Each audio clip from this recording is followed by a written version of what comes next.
Hello, kind people. In about half a minute, the Crazyhouse Shield Arena will start. Let me just get all the information up and check if everything is working. 10, 9, 8, 7, 6, 5, 4, I think so. If you 3, have any problems 2, or the 1, sound is off, 0. do let me know. Alright, FMW will be the first opponent. It's a very long tournament, 6 hours. I probably won't play all the 6 hours, but I'll try to get as far as possible. The time control is 3 plus 2, so relatively long games as opposed to with no increment. And that also makes berserking a bit of a challenge, because you have when you berserk you lose not only half of the time but also the increment, so then you will play with 1.5 minutes and no increment at all. So I don't know if I will berserk many games, at least not against stronger players.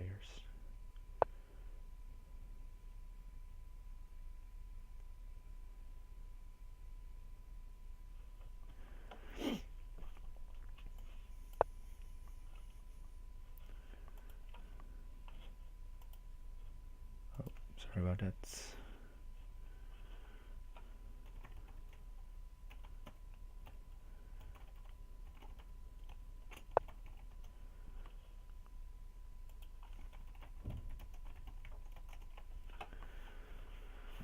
And we have this interesting position here, where we both have many pieces around our king, and trying to get the first stab, so to say. He might want to take and place the knight on a useful square, but I figured he doesn't have knight at h4, which would be interesting. Hi, Okai says ZH, or maybe Okai, I don't know how to pronounce it. At least welcome in the chat, and I hope you enjoy the games.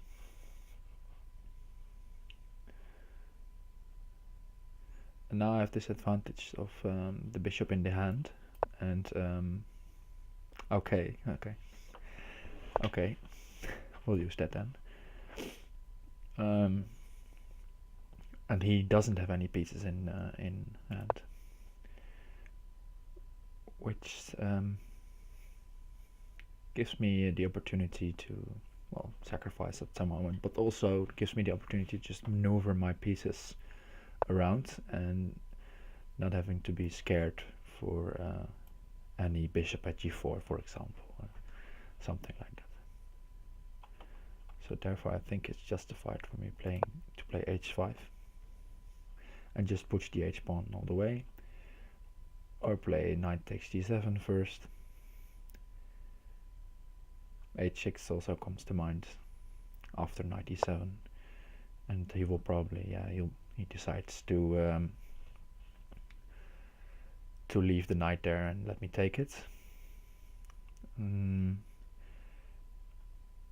Maybe I want to improve my position even more before I take it, so let's place the bishop here, and maybe there will be some tricks later on f7.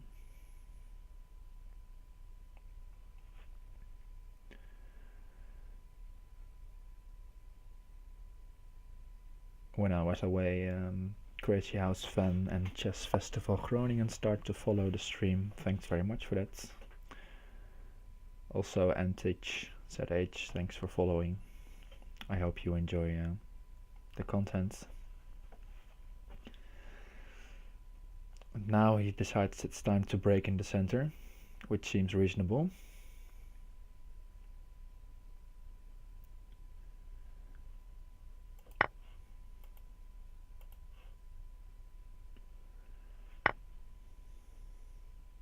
It's pronounced antique. Okay, good to know. Thank you.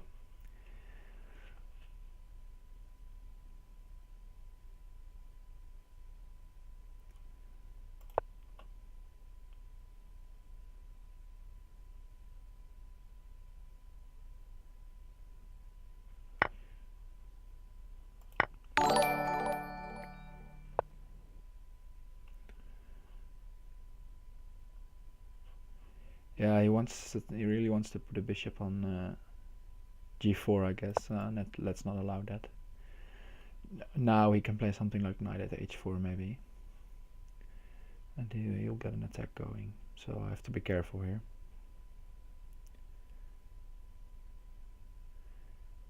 The thing is that he would also like a pawn, but then the f7 bishop will become open. And it seems like it's the only, well, he can take other pawns, but it seems like the only pawn that was available.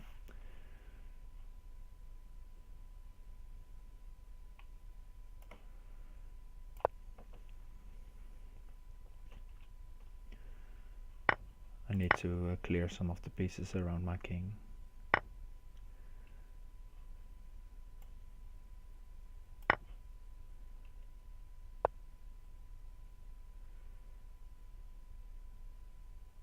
I'm not that happy with my position, but okay, we'll keep on playing. Yeah, I figured he'd do that, but now I think I can play bishop takes f4 and knight at h6 is something he has to be careful about. All right, he decides to take to call my bluff.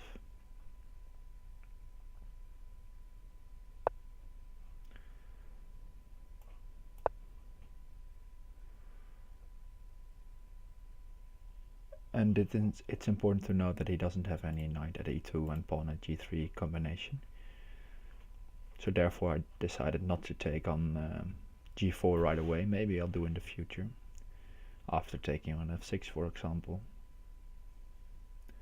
And also the factor of time will become important. Although there is of course the increment, he will experience some time trouble. Let's see. I guess we can just take this pawn and try some pawn at c7 to lure the queen away from the defense of f6.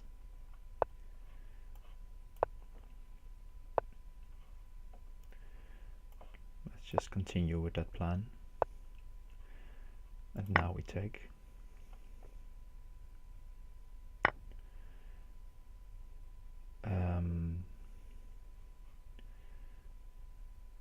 I think knight at c5 wins the queen. Because he can go to c8, but then I have d7, and then I win the queen anyway. All right. Happy to beat Dabi in the first game.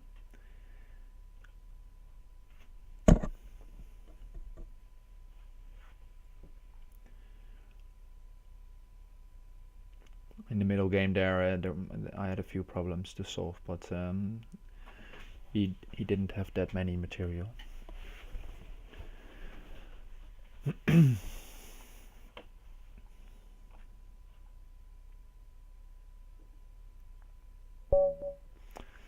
Alright.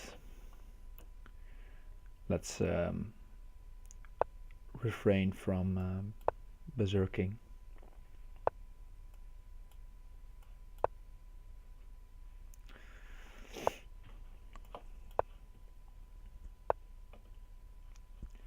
Yeah, that's what I look like. Yeah, if you're interested, Marlunk, I just started streaming this weekend actually, so you haven't missed much.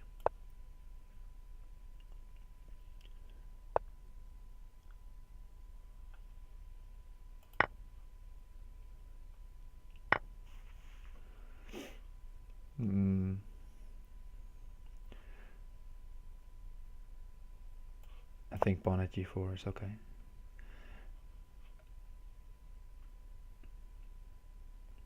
try to get something going on the king side. This knight, you could play knight e5, but then I can take, and then the bishop on d2 is hanging, like this. And therefore he has to go knight e1, but that's a bit passive. And I think it's justified to play h5 here.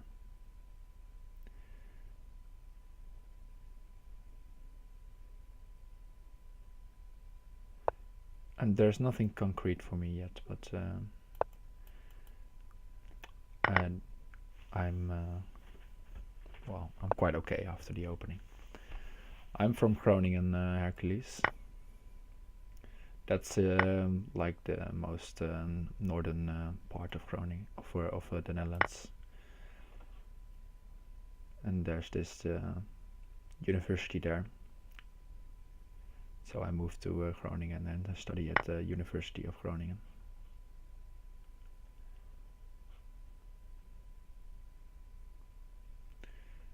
The question is, am I checkmated after knight takes d8 or something like that?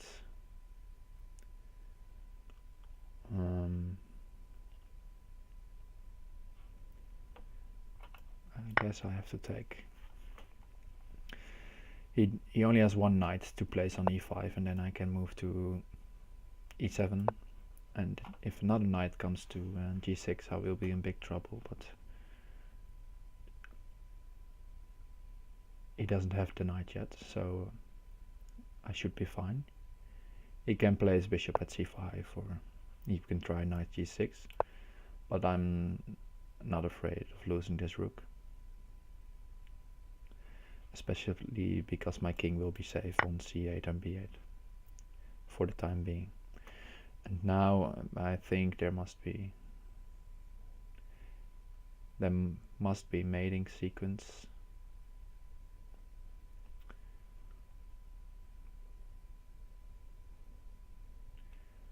Well, at least I can win the queen. Maybe even mate. Let's see.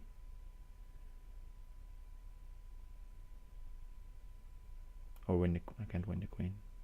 What am I thinking? He doesn't have a knight in hand to put here, so I think I can just take on f1. Keep it simple. Just block that.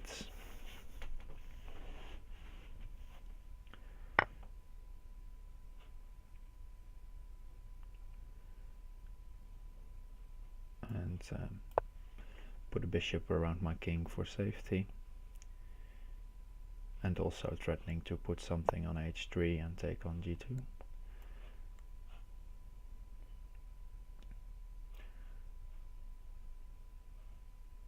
And well, let's harass his queen.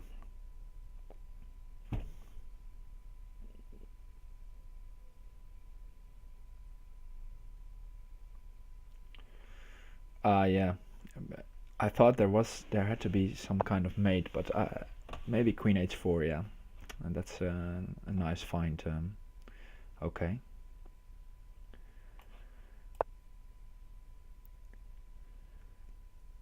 Yeah, probably they misspell or mispronounce Dutch names and beers, but on the other hand, we also make mistakes in English, I guess.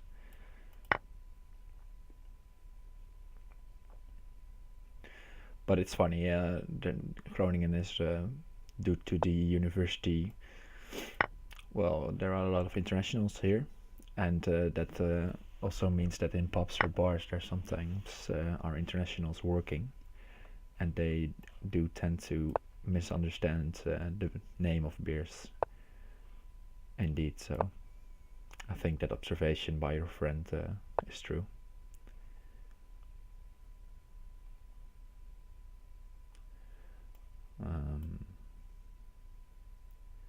Let's see.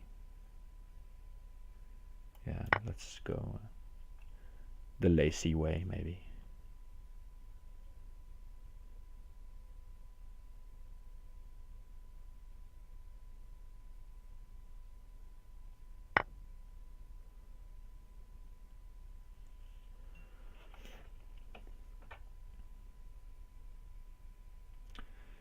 Yeah, Mixu chess Tadastil did indeed play in Groningen this year. I was there shortly, but I had classes and stuff like that, so I couldn't watch the whole event. But it was nice to see the top players of the world, and also the concept of Tadastil as a whole is a nice feature.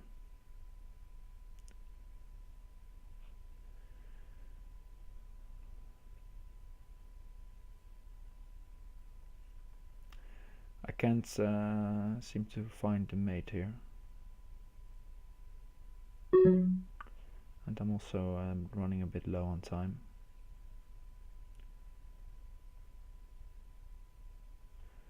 Let's go bishop a4. I think that's a correct move. And then queen takes c2. Or even rook at a3.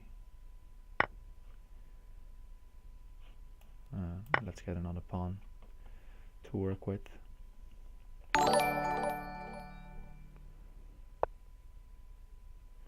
Thanks Hercules for following.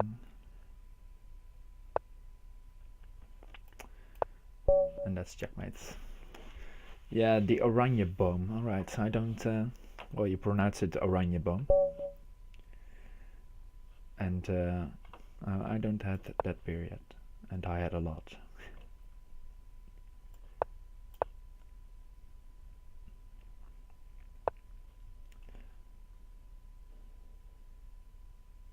Yeah, figured I missed some mates there.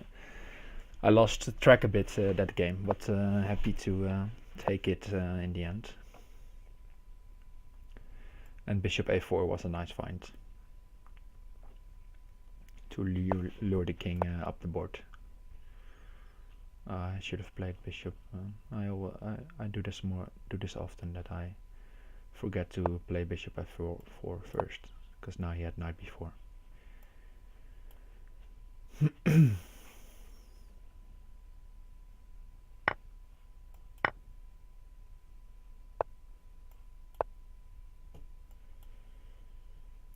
If he sacks on f2, I have nothing to worry about, since he only gets a pawn then. And if something like bishop at h6, I may play play e3 to block it. Good to hear that, Hercules. Yeah, I figured a while back, a few weeks back, why I'm not streaming. I'm playing a lot, and well, I have a certain amount of level, so I probably could teach people a bit about the game, and also get some exciting games going. So therefore I decided to start the stream.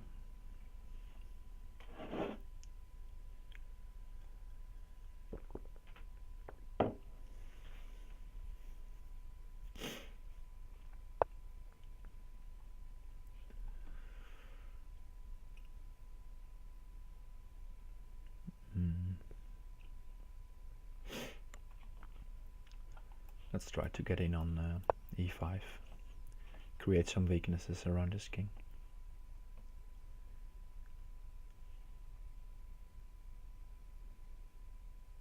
Oranjeboom. Yeah, alright. Yeah, the combination N and J must be problematic.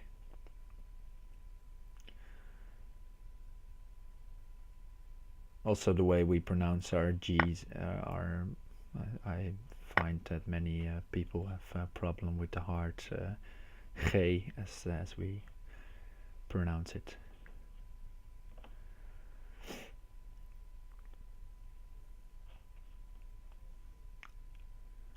I have an okay position, I think, and I'm also up 2 minutes on time.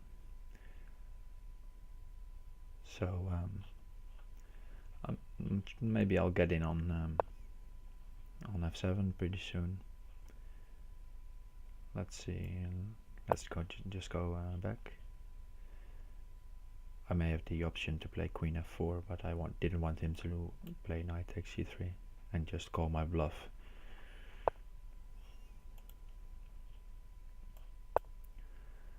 And now there will be there's knight takes g6 in the air, and then bishop at h7, for example, harassing the rook. Don't know if it's correct. Let's see. I can just play rook f8. Let's go bishop at d7 then. If he moves his king, I will play bishop takes e6 and then knight takes g6. And otherwise I just win the queen. And this is a nice point. My queen is on e1, also protecting over there. And I think I can play take on e4 and then put a knight on e5 and then on c5. Let's see where to begin. I think here. Because if he takes, then this will definitely be mate. And if he doesn't take, queen at d7 surely should mate. Yeah, if he runs to here, queen at d7 and king b8. And then knight at c6 would have been checkmate. And now queen at d7 takes f7. Or if he runs to c8, the same maneuver. There we go.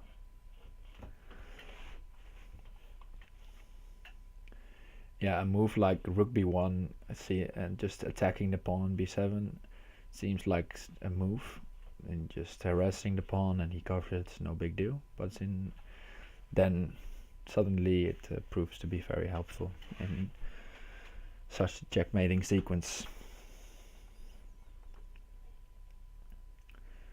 Omni is taking an early lead and also berserking some games. Brave, I'd say.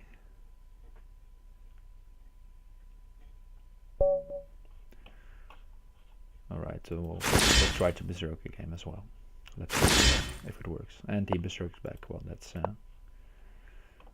nice.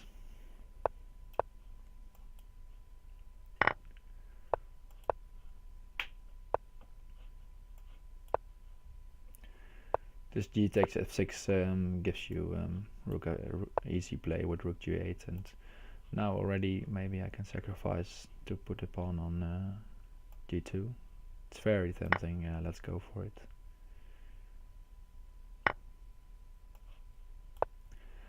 I'm the Dutch Jan Lee. Well, I think Opper deserves that title more than me.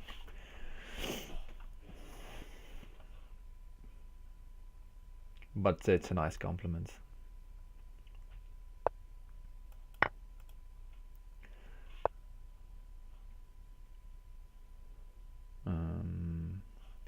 Let's put the rook here. He can't really cover his knight anymore. So then I will just harass his queen, and then I can take on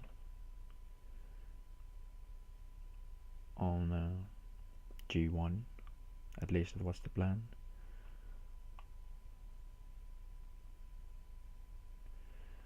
But I have to be a bit careful.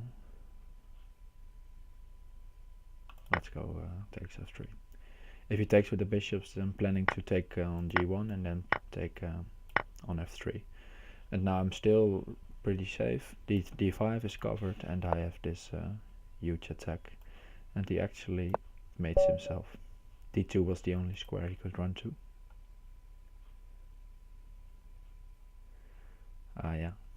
Upper Wesson is upper.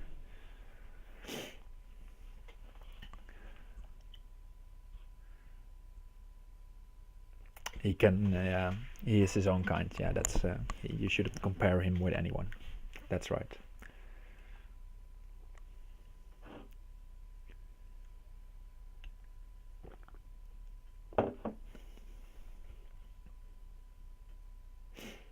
Yeah, and also Jan Lee is, of course, one of my inspirations in playing the game, and also starting the stream. I didn't know Upper streamed too. That's nice to hear. I think it's good for the game that the top players try to share their thoughts with the audience. I haven't seen Upper. Yeah, he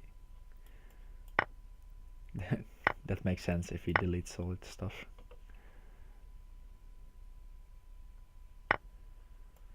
Yeah, that would be the biggest compliment I could get, Antique.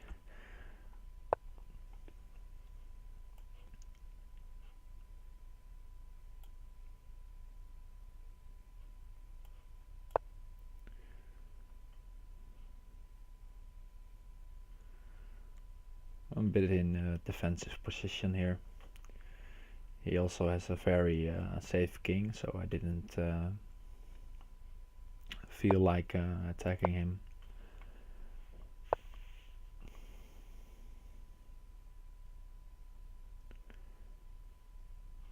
And now let's fortify some more with this knight. And then maybe knight at h3. And I'm thinking about e4 in some moments, and that's why I played the bishop on f2, covering g3 and e3. And normally when you play e4, there are always issues with something at e3, bishop or knight. But now I have this cover. This is a bit annoying. Let's try to do this actively. If he plays bishop at h2, I sidestep, and his queen is attacked, so he cannot, or he can play some of this cover check, but then I can just take his queen.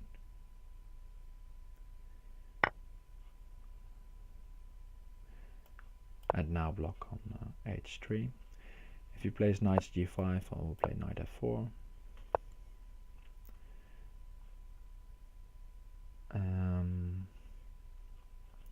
Yeah, let's force the issue a bit. Yeah, I noticed that Emily Playing is also streaming. I don't really know this player, but well, it will be nice to see what we both think, I guess.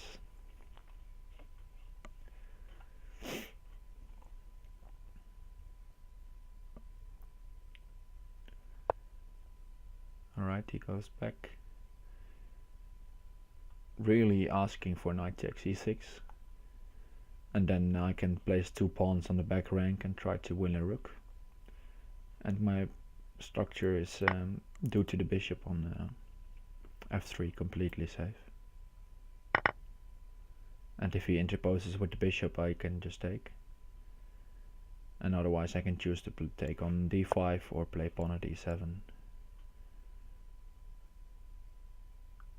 Let's play pawn at c7 actually. He's streaming in Russian. Well, I don't know that much Russian. I've been to Belarus one time, so I can say, well, maybe I can say hello and how you're doing. I think how you're doing is Kakila or something like that. But my knowledge stops there. Well, here my plan of putting 2 pawns on the 7th rank seemed to work out. And also I'm a minute up on the clock, which is nice. And he's, well, it's a bit premature, I think, to resign already, but maybe he thought resign and try to win another game. Yeah, I could stream in Dutch, Antique, but I figured I'll stream in English, so most of the viewers, more viewers will understand me. But maybe if I get overexcited, I'll say something in Dutch. And by overexcited, I mean mad. Cursing in Dutch, maybe something like that.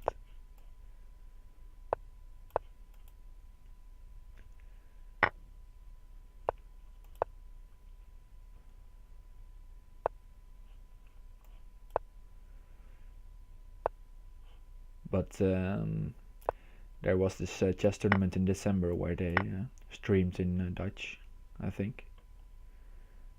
I'm not sure, maybe it was in English also. But it's nice to see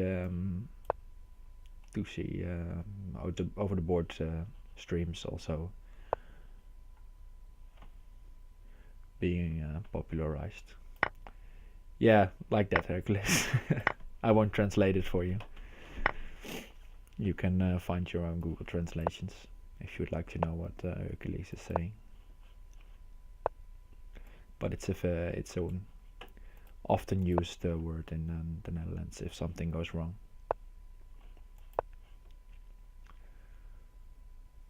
If you translate the Dutch words to English, a comment you often get is that in the Netherlands we are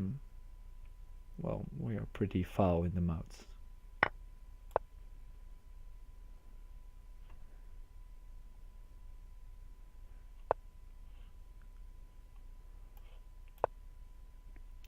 Now I threaten to take on G2 on H1, and I only need another pawn to checkmate him. So I'll try to harass this bishop first before I take on H1, because if I didn't, he had the opportunity of covering, and now he has to play something like knight at E1, I think, and he ignores it. So there's the checkmate.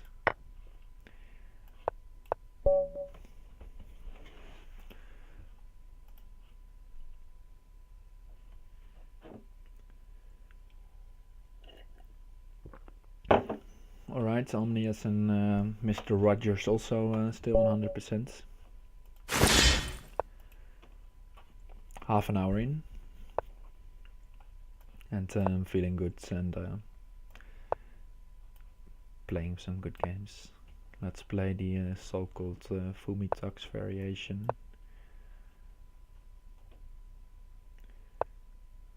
Where you play a lot of queen moves in the opening. Or to target f7.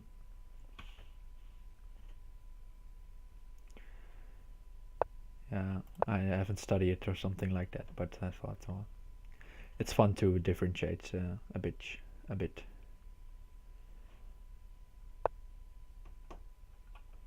Maybe now time to sacrifice.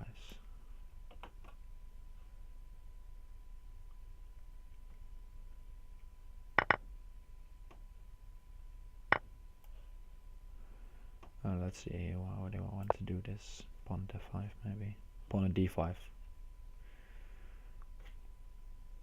Yeah, sack your queen. Always sack your queen, it might be mates.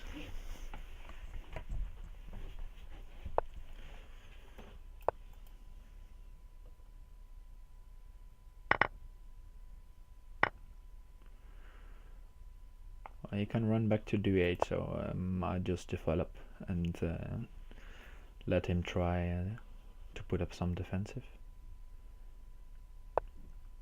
And now he's kind of forcing me to play knight h4, so I'll do it anyway. But I have another piece in the attack, which can join the attack at d5, perhaps.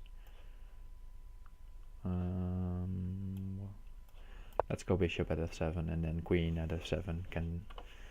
Then I can take the bishop on g7.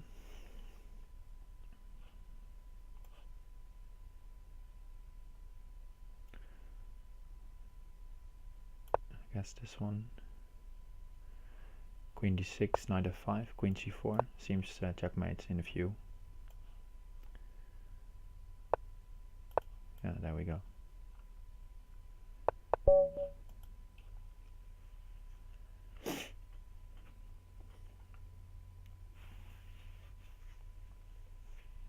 Yeah, always sack your queen. That's derived from, I don't know who said it, but always check. It might be mate.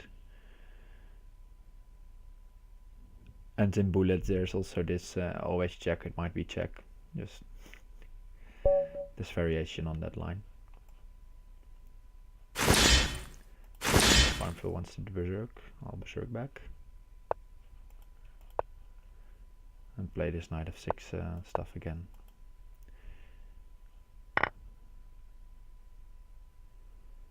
especially in fast games, I find these positions pretty easy to play. You just play rook g8 and see what he wants.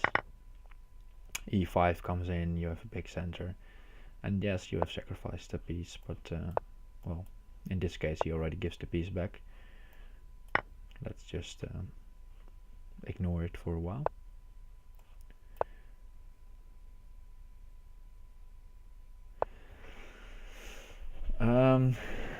No, I have not met Jan Lee in person.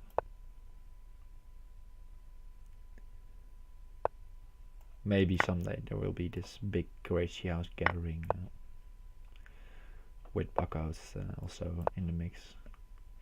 There used to be, I don't know if there still be, but they're still happening. There used to be these Backhouse gatherings in Berlin, which is well, 500 kilometers from Groningen, 600 maybe.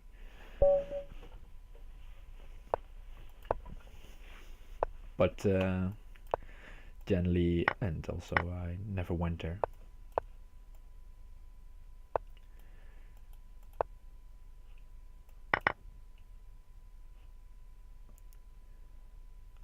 But I believe even Aronian, top grandmaster nowadays, attended one of those gatherings. And Aronian used to be, or probably still is, pretty good Bughouse player.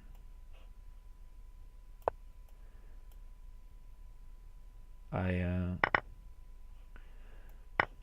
had the pleasure of partnering him some matches and also playing him.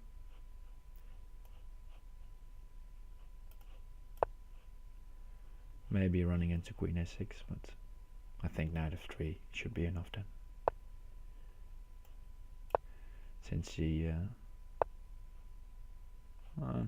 it's not so easy, I guess. I was just banking on bishop h3 and winning material, but then he can no, let's just go for it. I can block with the pawn and there, nothing to worry about. Threatening rook g1 for example, or rook anywhere for that matter.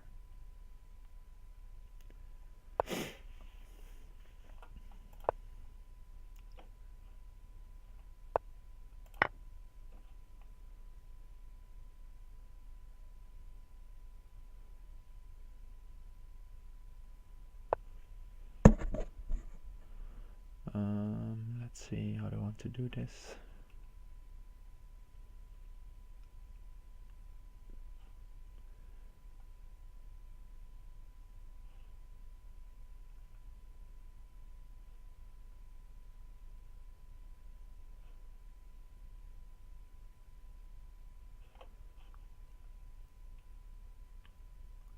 Let's take the bishop.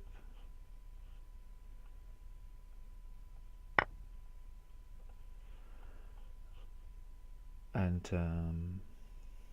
I was thinking rook at d2 maybe, but I mean, there's also bishop at f1 as a possibility.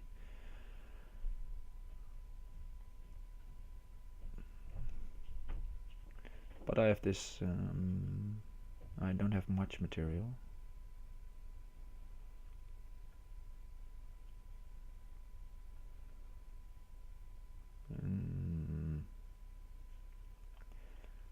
What to do?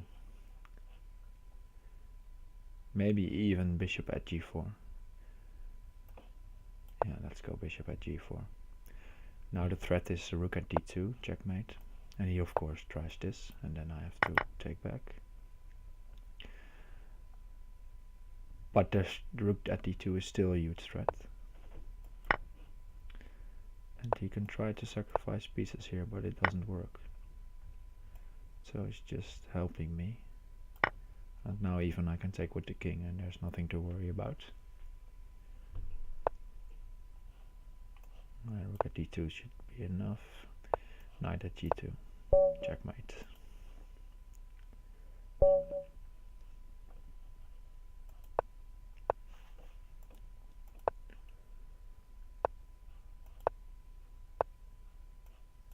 right? The normal e4, e5 stuff.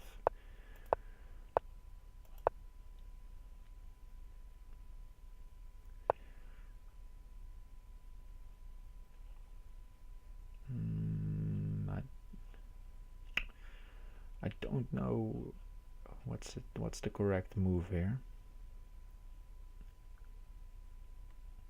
from theory, so I'm on my own here. Maybe just there's all kinds of options, like knight takes h7 is an option. Yeah, Omnius says in the tournament chat, he is playing the tournament of my life, and Clearcast is just casually crushing everyone. Or maybe he'll try to beat me.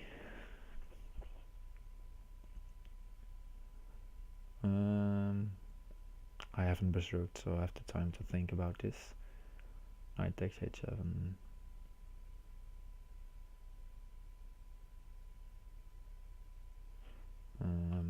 Let's go here. Let's go takes f7. And then pawn at f5. Because if now bishop at g4 I could have taken, and bishop at h5.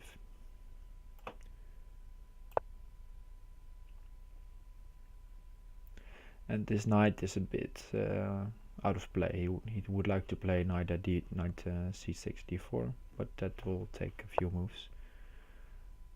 And this seems to be incorrect.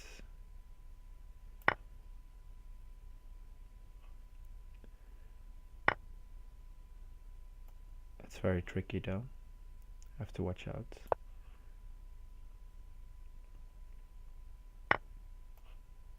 That I don't give him anything. The point is that he doesn't have any pawns, so normally he could mate me on with knight on h3, for example, and then if I move the king over, queen at g1 is a known smothered mate. But now if knight at h3 I can just take, I think, and then he would like to play knight at f3 and pawn at g2 to lure my king out, but he doesn't have any diags, and even my bishop is also covering h4, which is also important. So knight f3 h4 isn't really an option.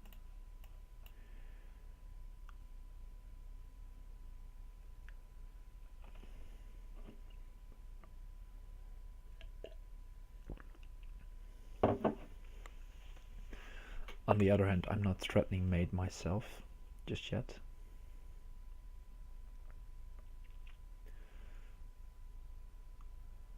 So we'll have to see how we get there.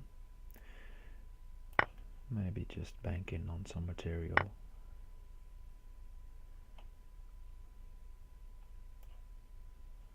And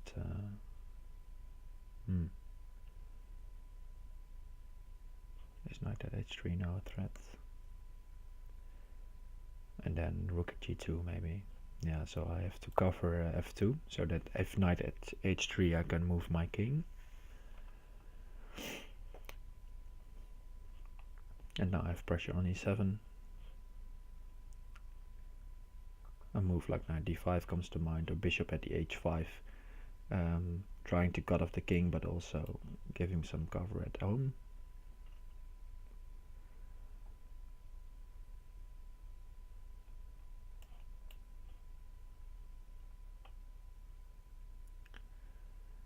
And again, his problem is he doesn't have any diags, which are usually good defenders, bishops and pawns around your king.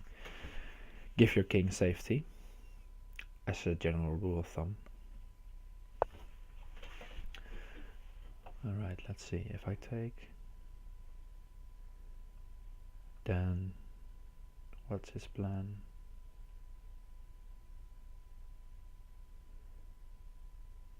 I don't have to take. Yeah, let's just sidestep. I think there was a really nasty sequence there. He could have taken, he could have played rook at g2 and then take on h2 and sacrifice a lot. Or he could have taken on f5 with a knight and then he had a pawn which he needed to mate me.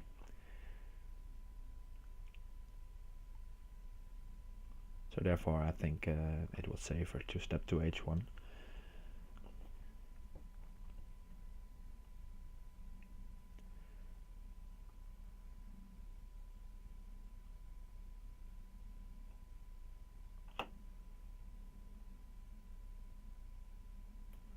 Maybe he'll try something like bishop at f3 with the same idea of knight takes f5 afterwards. I have to be on guard for that. If bishop at f3, I think I have to cover g2.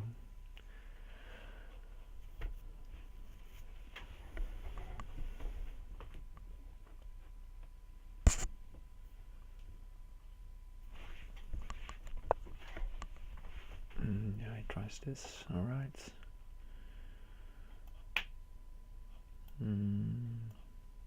Cover f4 and also any tricks on g2. And now just take all.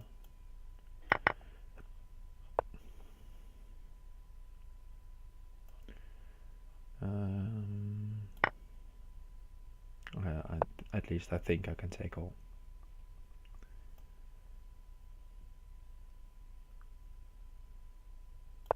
Run to d2.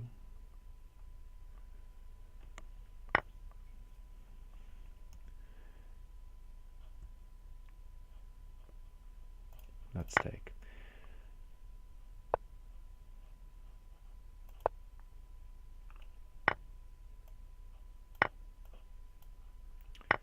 Get more defenders in.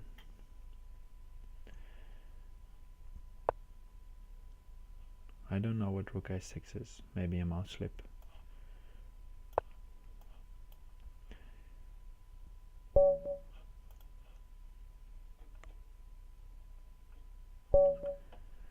Right, fm-b again.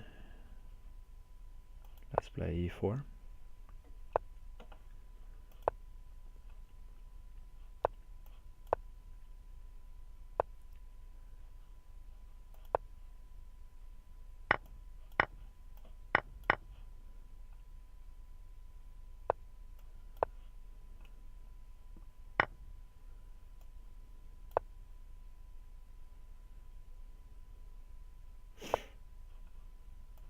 I don't know about this. Maybe I messed this up. Probably did.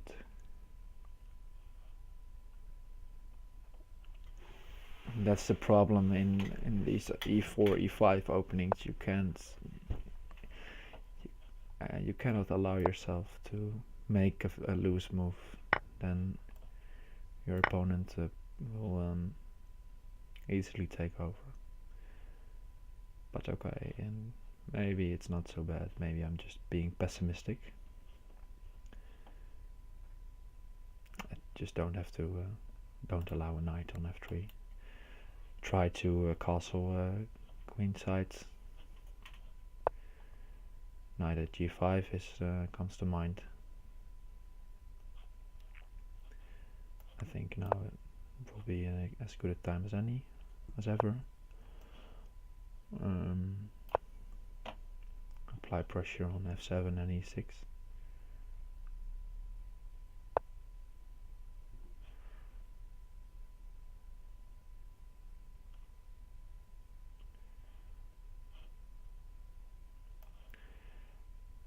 And again, in this case, it's nice to note that he doesn't have any pieces in hand. Neither do I, but that gives me a sort of a sense of safety.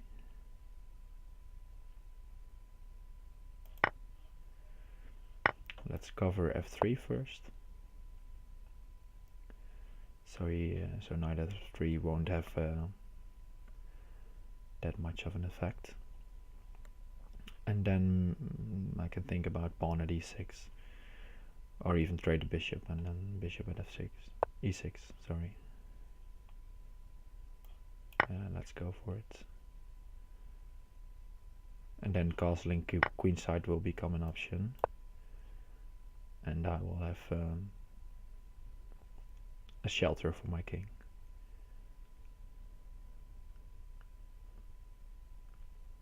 And again, for him there's this problem of not having enough pawns, or any pawns at all in the bank to put around his king. Alright, he decides he wants to go this way.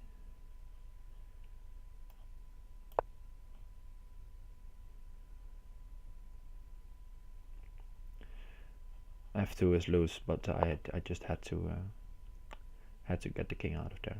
It was too dangerous.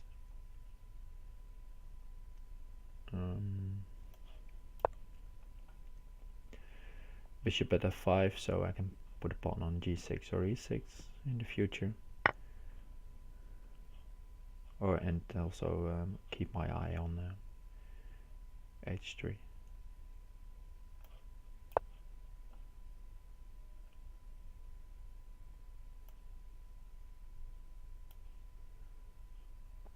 If he tries something with rook at a1, I have knight b1 as defense.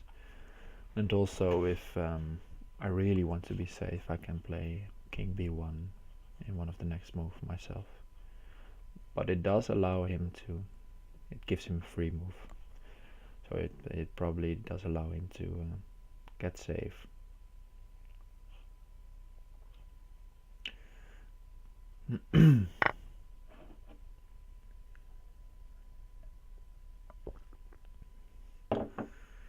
But now I also have this knight, which I can use on e6, for example.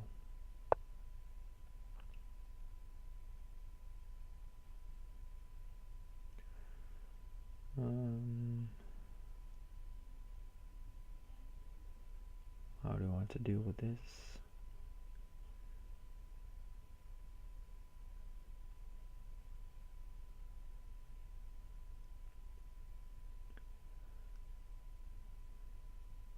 Take and bishop at e2, I'm thinking about that.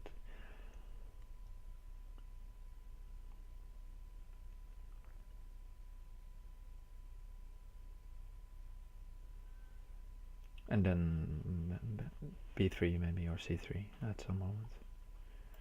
I think I have to go for this.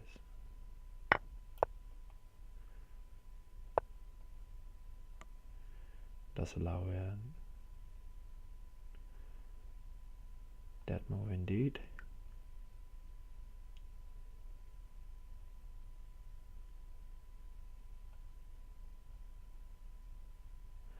I counted on c3 working, but if he can take and knight at e3 will be a problem. So I think I have to go all in here and let him get another queen and just try to hold on for dear life. I have this threat of knight g6 and e6.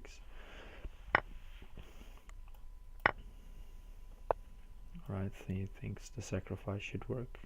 I have to run up.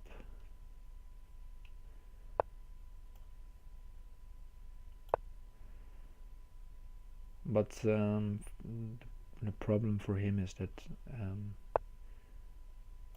he probably has to allow me sometime soon to sacrifice my queen. Knight at a5 was a good move by him. And now the only checks, or some checks, seems knight at b6, I think is correct.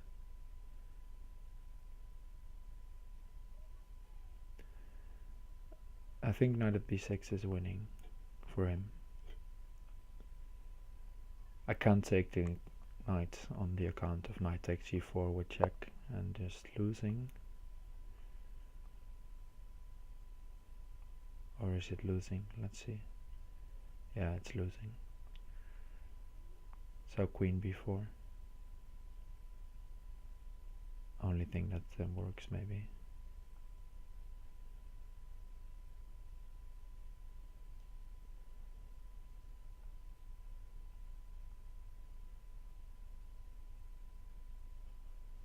Let's go king b5. Let's go crazy. Try to run. Yeah, it's nothing.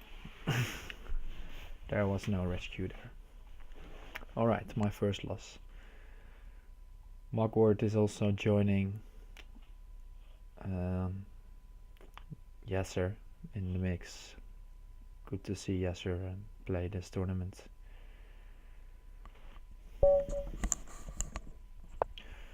So I'll have to score some.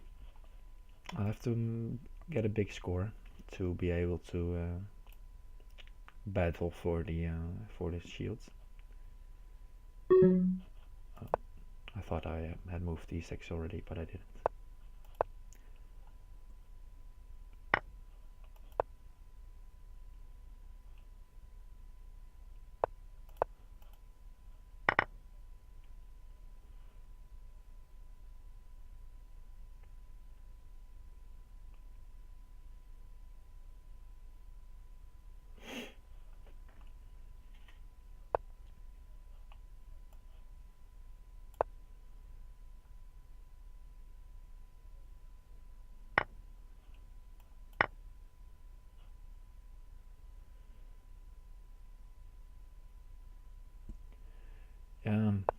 I'm already out of book, if there is any book at all.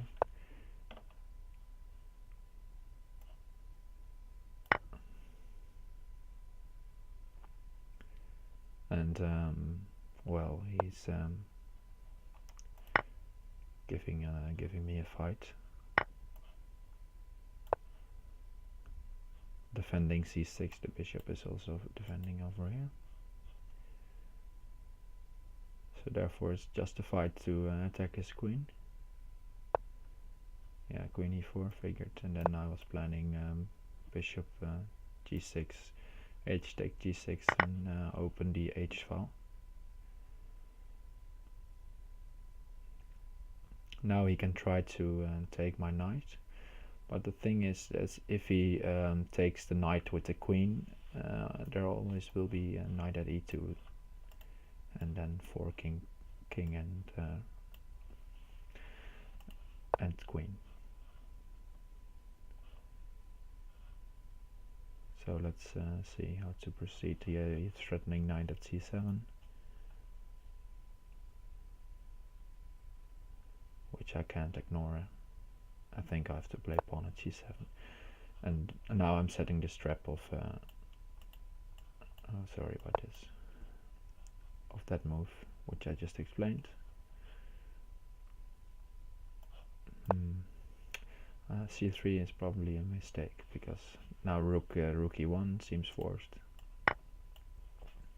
or the loss of rook also fine, and now I will be able to pick up some material. And it's also nice to note that I will take on c1 next, and then the rook is also covering over here, so everything is safe. And well, moves like bishop at f1 will come, or bishop at d1, knight at g1. I think I'll go with this one. Don't allow him to walk over here. And I think, let's see, is there a mate already? Well, I'm berserking, let's not think too much, just play practical Crazy House.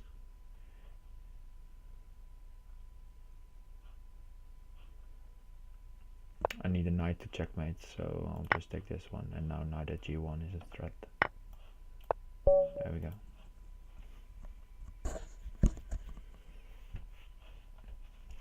Alright.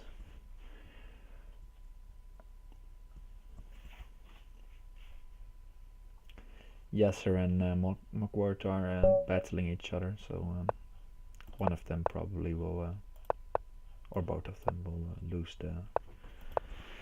lose the fire.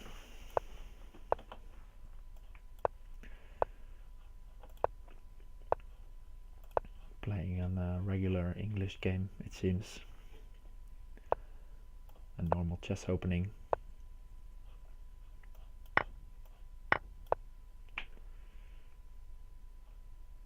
But now at some point I'd like to push d5. Well, let's go for it now. Since I can play for the dark squares, with pawn at f4, and well, moves like that. Let's see.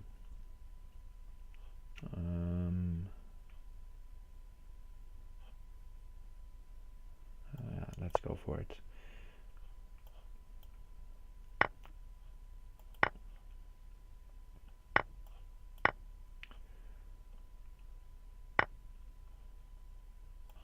Not something. There's not anything concrete yet, but at least I'm attacking. Let's go queen b6. That's interesting. It's a check, of course, but it's also covering h6. And I was banking on him playing bishop d4. Then I would plan to take here. And now he has to take my queen, otherwise he's just, his whole concept didn't work. Now I'm threatening to take on g4, so he has to take back like he did.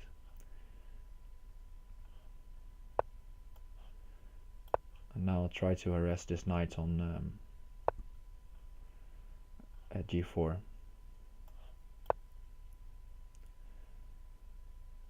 Probably didn't play bishop e6, wasn't as accurate. Bishop f5 should have been better. Well, good to know you find my voice very soothing. If f takes e6, I have to calculate if g takes f7 is enough for him. I think I'm safe at h8. Yeah, that's bad. That's he wants to sacrifice the queen, maybe. But still, I'm threatening mate in 1, and he has to do something about that.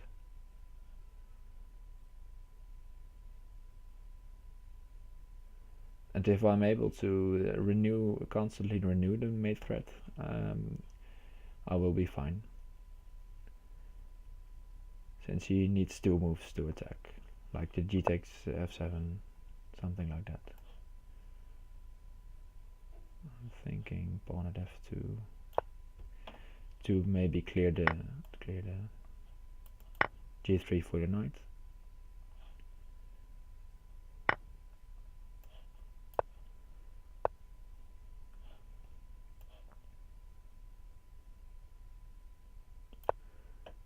And now there's this huge threat of knight takes f1, double check. And I don't think he has any defense against that. Oh, he tries this one. And now, let's see, what's the fastest way? Let's just drop queens, and there should be mate. Yeah, there we go.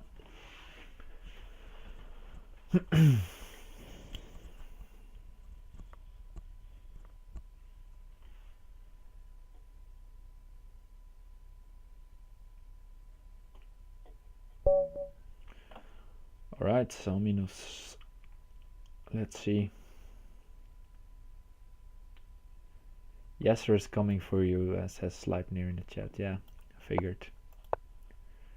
Well, I wouldn't be ashamed if I lost to a GM, but I don't know. Actually, I think I have quite an okay record against Yasser. Yeah, seven wins for both.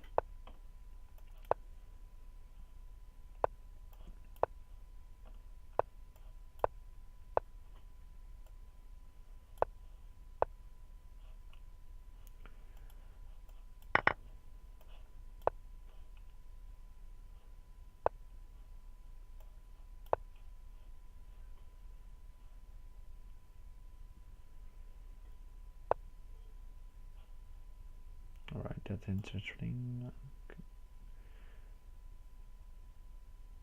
Take. Let's stay safe.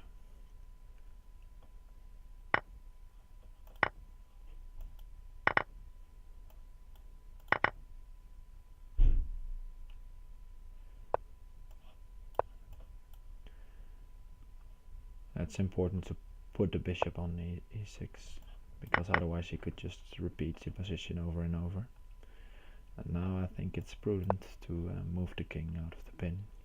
Bishop at c4, for example.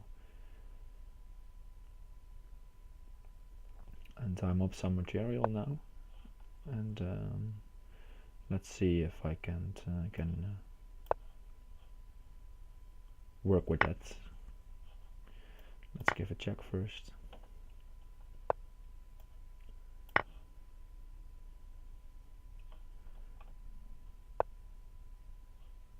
Ah, yeah, that's nasty.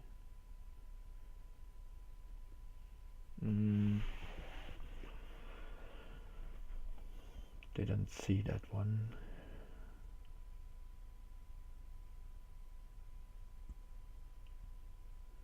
Queen g5, knight takes e3, and something here. Okay, let's just acknowledge that I made a mistake and move on.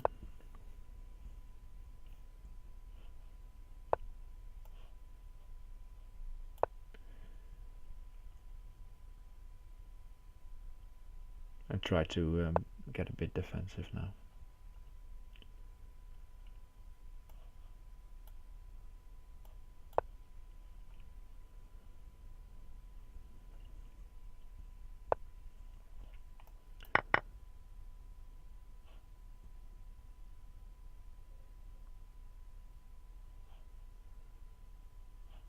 I think I can take with rook.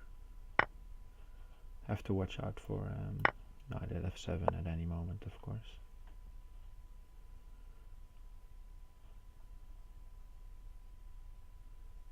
And now it might be time to counterattack.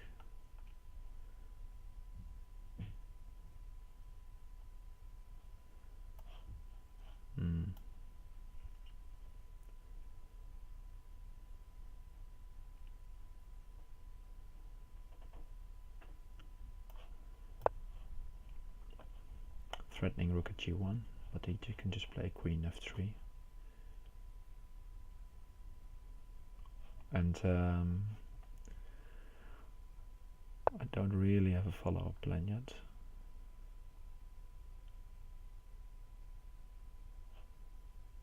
Knight d4 seems reasonable.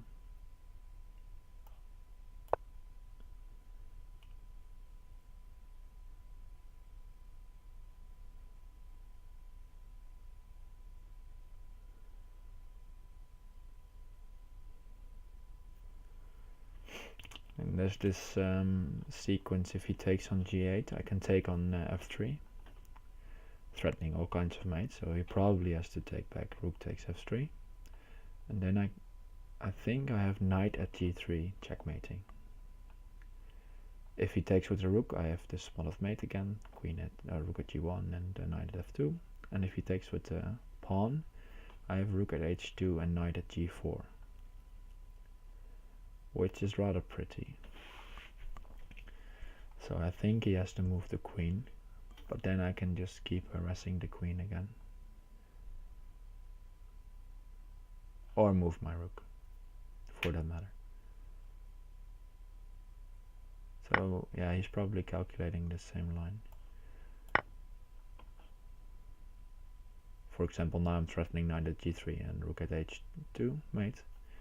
So he has to deal with the knight.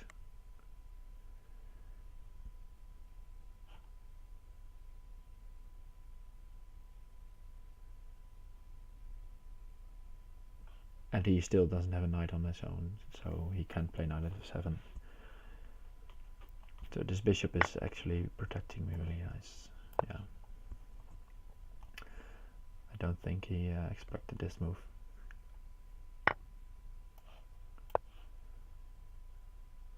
And I'm pretty pleased with it. And the beautiful thing is that I have this pawn left on h5, which will checkmate him.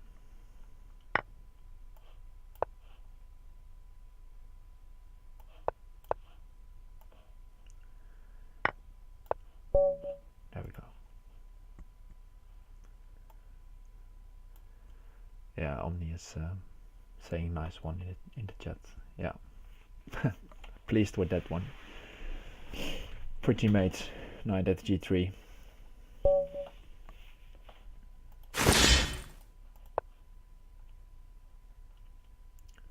And that's one of the things I love about Crazyhouse, that you have these beautiful checkmate sequences, which you normally don't have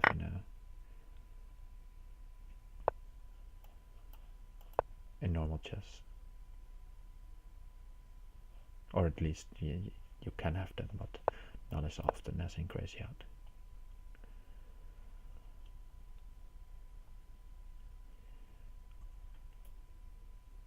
Ominous saying that he probably had something, and I agree with him. I think he missed something there, but I can't point my finger at the exact moment. Thank you, Analo. Yeah, pleased with that last game, but let's keep on focusing and remember that I berserked this one, so I have to keep up the pace. I want to play knight at h5 at some point to harass this one. And it's important to note that he doesn't have a knight. Well, again, the same theme, because he would like to play pawn at h2 and then knight at f2, like this, and then I have to sacrifice a rook. And he has all kinds of threats, so the rook at g1 and the pawn at g3. Easy checkmate. But now it's a bit harder for him to find a quick attack. Yeah, and I think this is a wise decision, locking in the bishop on g3. Let's develop, connect the rooks, and see what he wants to do.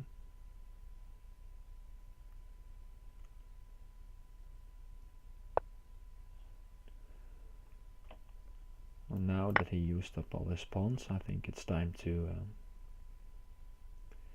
try to get rid of the bishop on g3,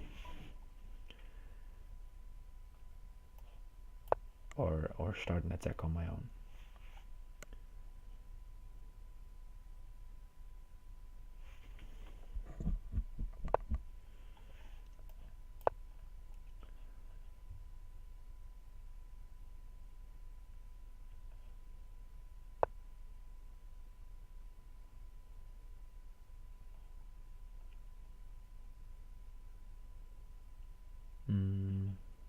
Gotta move quicker.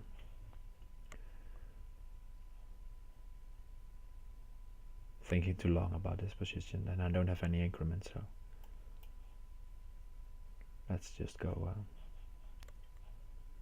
fast and see what he does. Alright. Pawn at f6, maybe even better. And it's important to note the knight is now covering h2 and g, and the bishop on e3 is also helping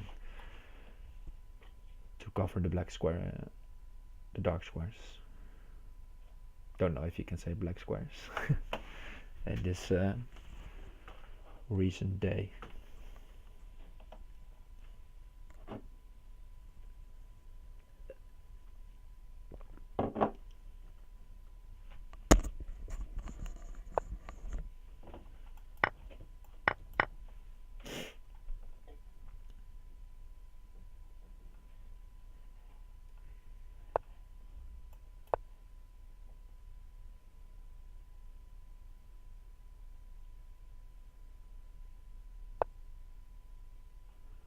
Threatening knight at g3, which is nasty. Let's cover.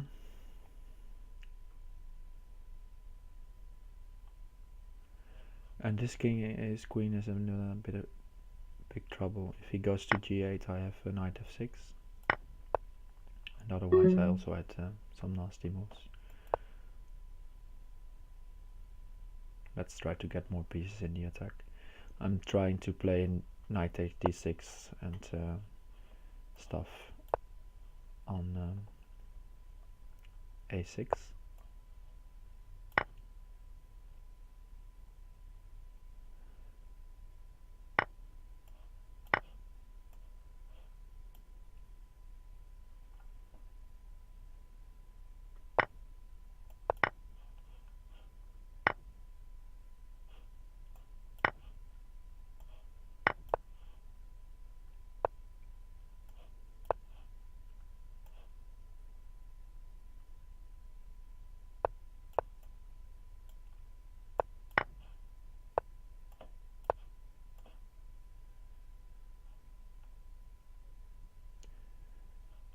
Hard.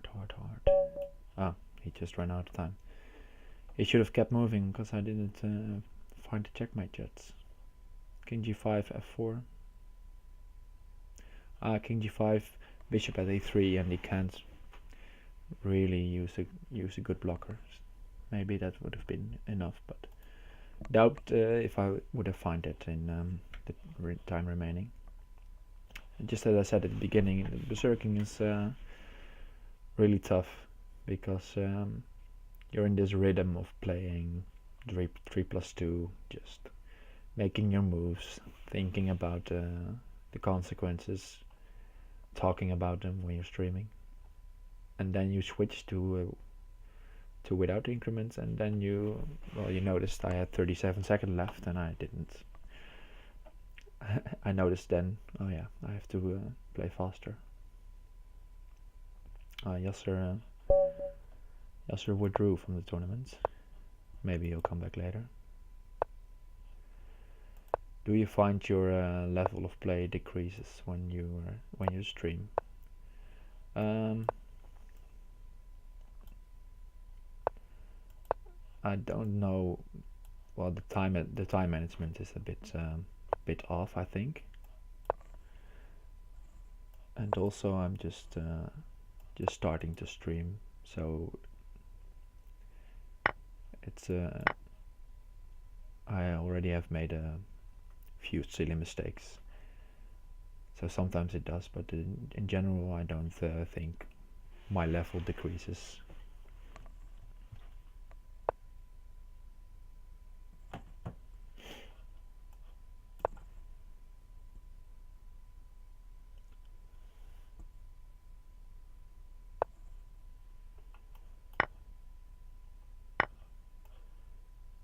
But if I would play for some big tournaments or for a championship or something against a formidable opponent, I might contemplate to not stream that, or to stream it, but with the remark that I won't be paying that much attention to the chat. Thanks for following. And hello.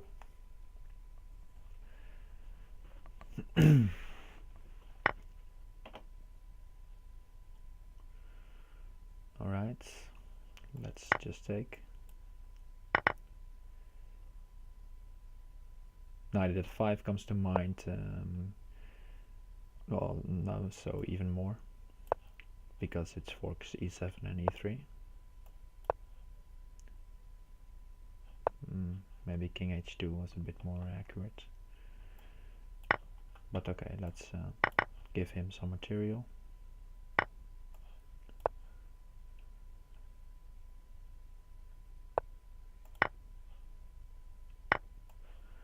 And win the queen, I think. Yeah. I've been playing Crazyhouse since 2009, 2010, somewhere around there. I don't know the exact year. So quite a bit.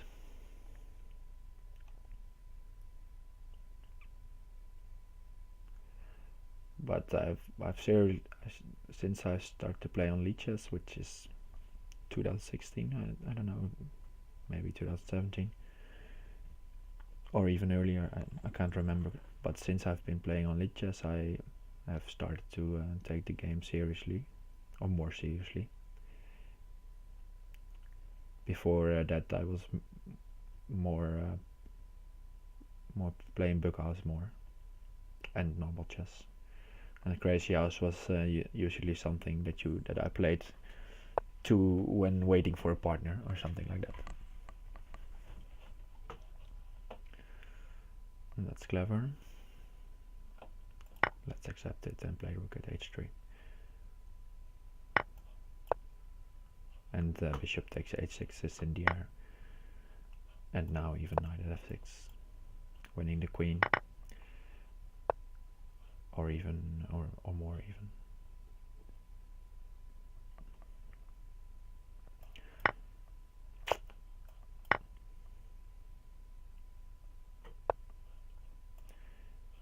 Yeah, this should be checkmate soon. Rook takes g8 and queen at e7.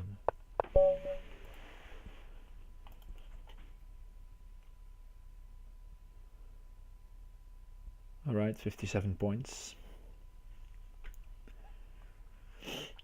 Yes, we're back in. Mugwort also almost back on streak. But I have a small gap.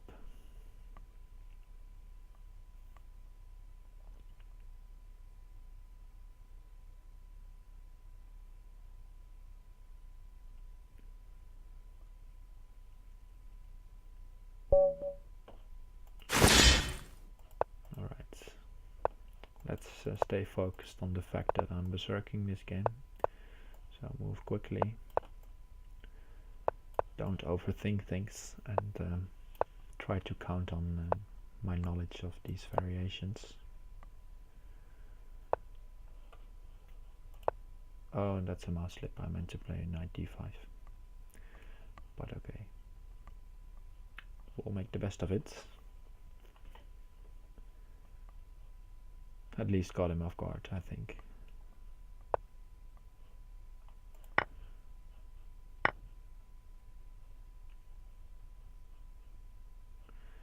h3, I guess.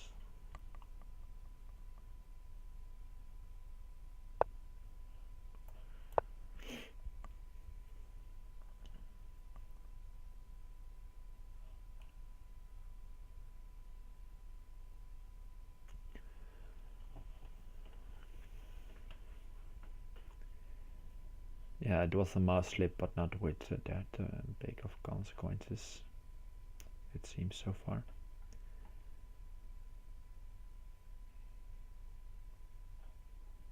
Maybe d4 sometime soon, or bishop of knight a4, trying to trade the bishop. Now he's inviting me to sacrifice here, which I'll gladly accept. Some disbalance. Whoa.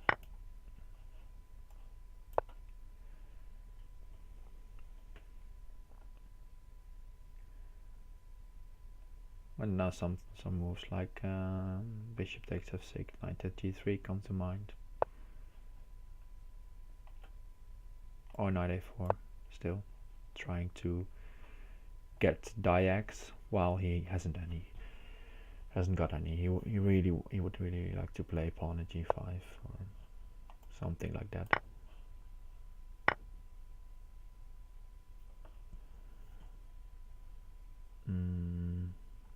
Now there's the threat of him taking a pawn and pawn at e2, which I think I should address.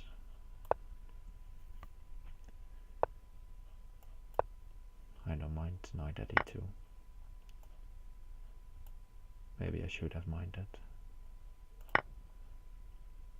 His point is knight g4 and queen takes h4, which is rather nasty. So I think I have to take first. And hope I'm not checkmated. Yeah, and I've made the mistake of thinking again, or at least overthinking. Bishop at g3, I have to move back. King takes f6 wasn't necessary, I think. So now knight at h5 is a huge threat. Yeah, knight h4, probably. Yeah, and takes. Okay. Let's try to get him to use that pawn. If he takes the knight, there's checkmate in 2 moves with the pawn. Does he have mate? I don't think he has.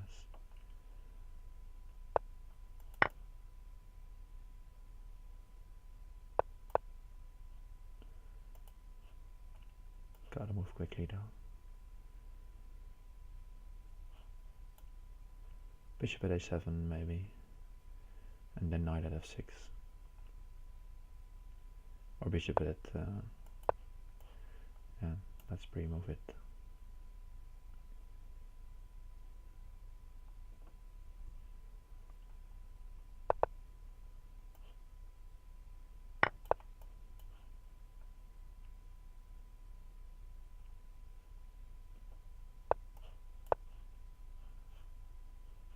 Where's my mate? Where's my mate?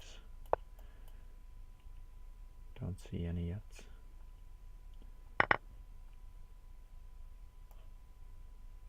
Ah, there it is. Yeah. He has to take the knight and then bishop at g4. That was tough.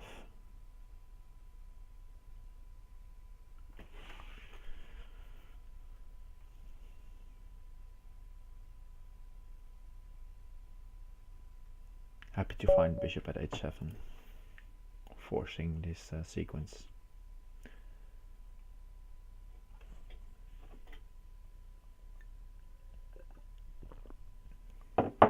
Maybe I should refrain from berserking, but the extra point is well, most of the times it's worth it. The risk of losing, but that's not berserk over 2000 if they don't berserk me.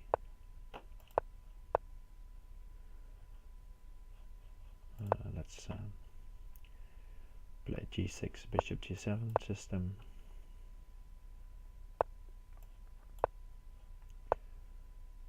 Which I find extremely reliable.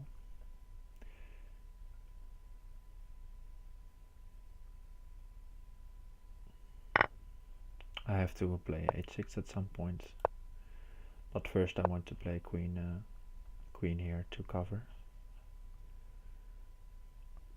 Alright, he wants to be aggressive, play h5, so let's block here. If he plays f3, I just let him take, like I think.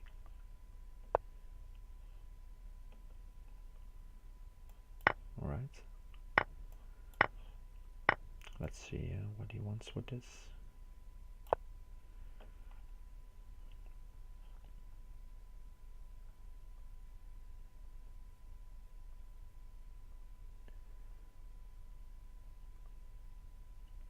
I don't believe this is good.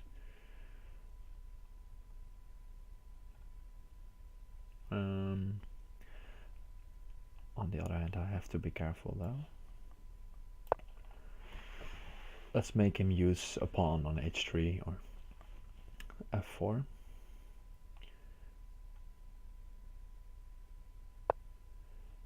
On h3, I thought I maybe had this move, bishop takes a3 followed by takes e5, because the knight on f3 will fork the king and queen.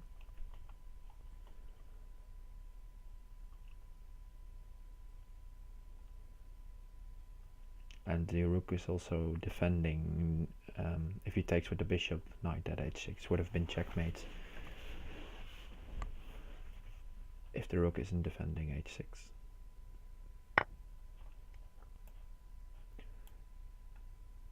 I'm contemplating if I should take with the rook or with the bishop.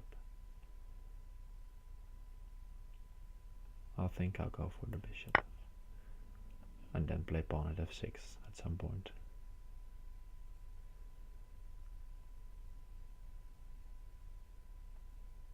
Or even play rook at it. Rook takes e5 maybe. It's a possibility at some moment. Yeah, he decides he does not want to part with the queen. But then he blunders his queen anyway. Yeah. Right. Req and ZH.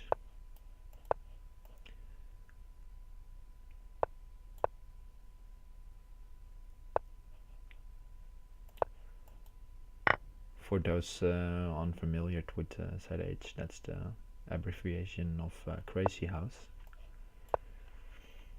Probably because CH looks too much like chess.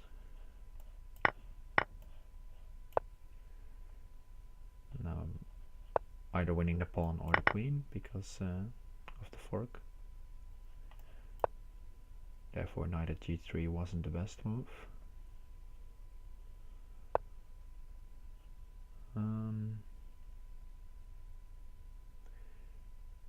Thinking about queen at h4.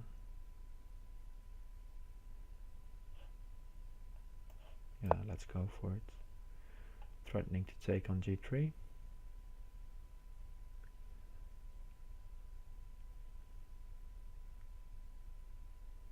And if you played something like knight at h5, I plan to take and bring another queen in.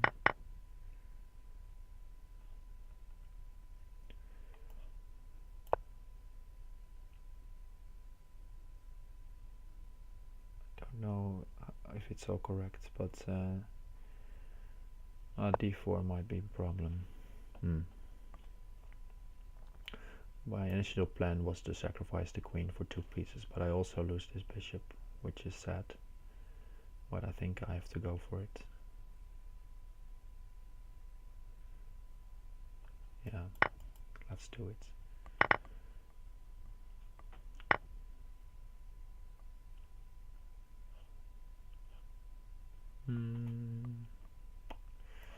Let's keep attacking.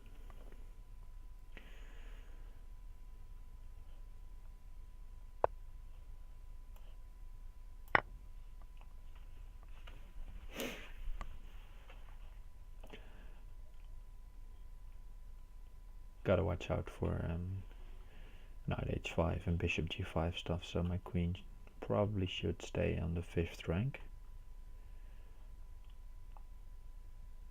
Maybe bishop d7 long castle in the future. Yeah, he wants to trade queens and then say he's better. He's developing with tempo.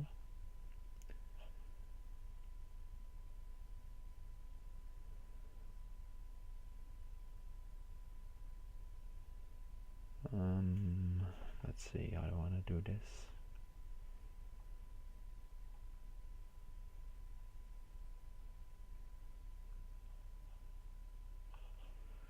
Let's try knight at f3. It's a little trick and he falls for it. He should have taken with the bishop. I threatened mate in 1, so he has to address that. And I could have taken and then put the bishop on f6, but then I would have had nothing and probably would also have lost a piece somewhere along the line. And now I also sacrificed a piece, but gave him some trouble finding the good move, and he made the wrong one.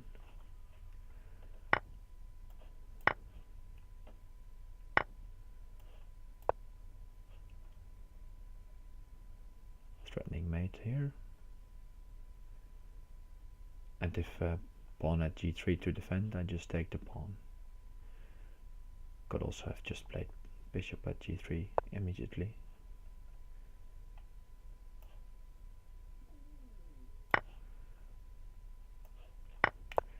And since this pawn is now pinned, he has to take with the king and then bishop at f4. And if he doesn't take, there's queen at h2. So that's mate.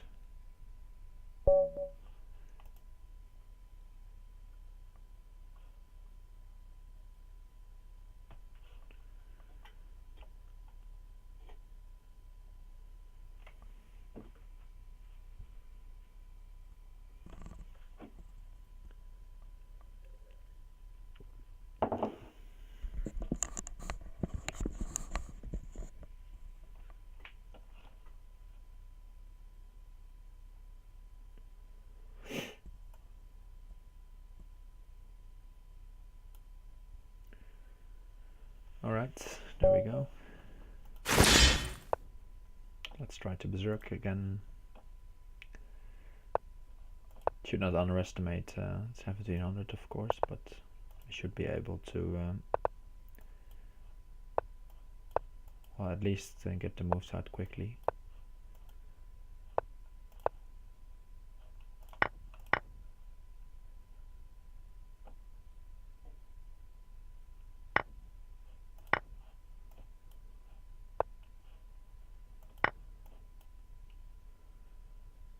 And this seems to be to become an easy game. Knight at f6 is a problem. And bishop h6 next.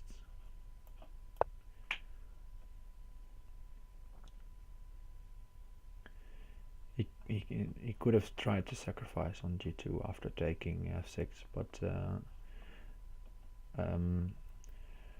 I had covered both entry squares for the knight with my queen then, so it wouldn't have worked.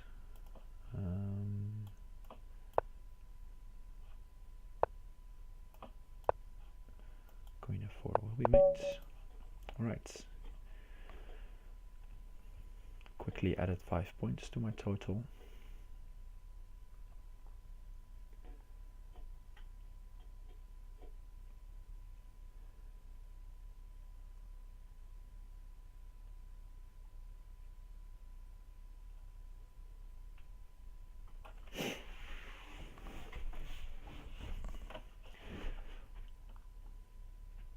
Yasser keeps joining, staying online.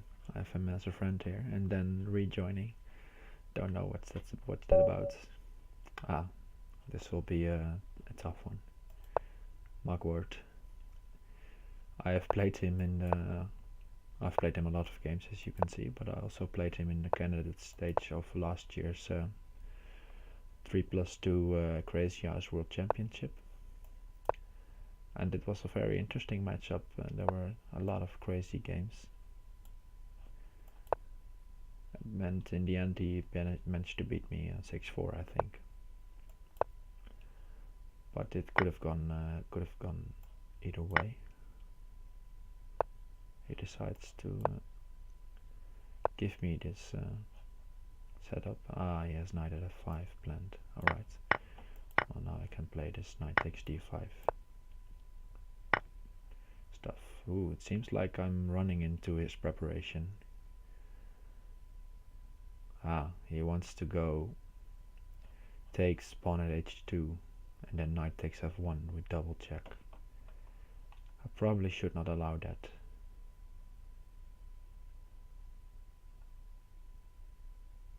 Judging by his clock situation, he has seen this position before, so I should be careful. I think this is the correct move.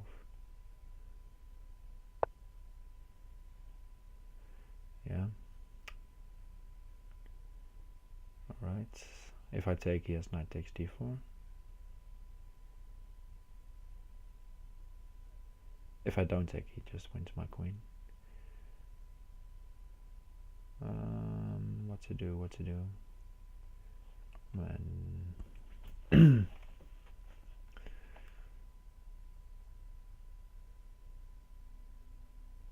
and the problem is, after queen trade, he's just completely fine, and I have problems defending.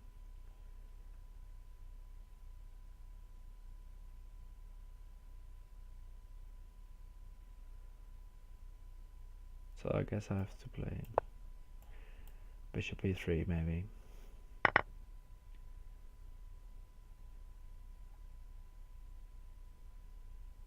At least he's out of book now, which could be a bad sign because I made a bad move.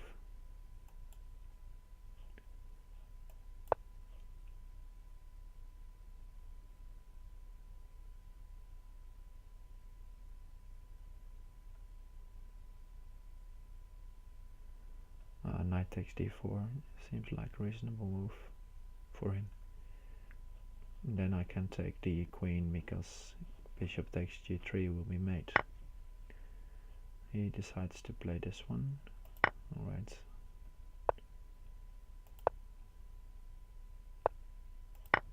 Yeah. That's lost. Alright, well, I think I run into some preparation there with awkward. Maybe he has looked at our games, like, because I used to play this line a lot, and I also used it in the Crazyhouse World Championship. So it will be interesting to look at that game sometime later. Which is some really nice finesses.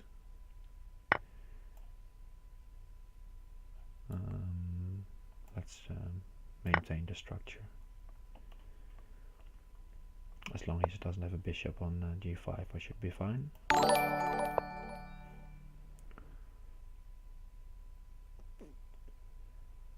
Thanks for following at Nice Silva. That's just give me a free pawn. Hope I pronounced your name correctly.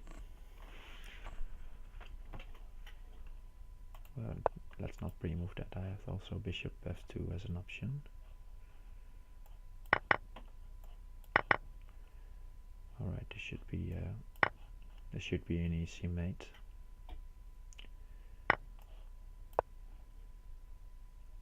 He can't block with the rook, so bishop takes f2 next, and then rook at g1 or e1 will mate, depending on which way he goes.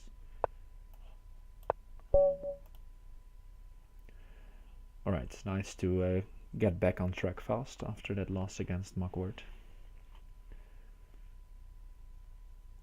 And this, of course, it's no shame to lose against Mugwort, but it didn't take him any effort. That is a bit painful.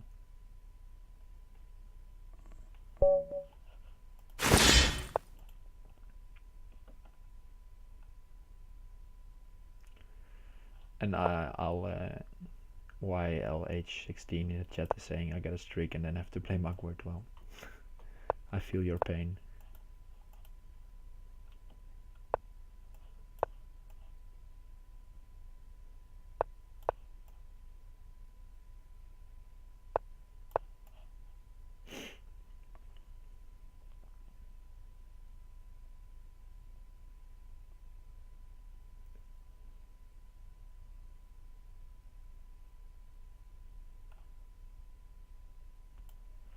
Uh, 22 viewers, welcome.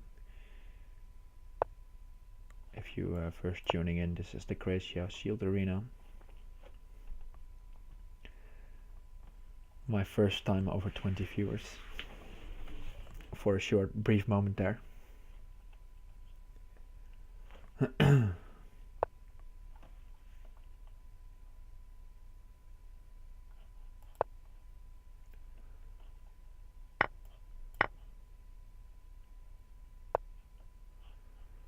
I think bishop takes f7 is the correct move here. This is a known loss, I think. But you have to know this knight g5 move, which threatens checkmate in a few moves by taking on f7 and then on f8, and knight f7, and also threatens the bishop.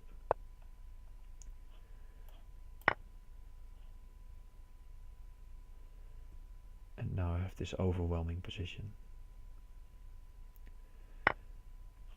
And the thing is that mostly in Crazyhouse you will always walk into traps, and in a way I just walked into a trap against Mugwort, for example.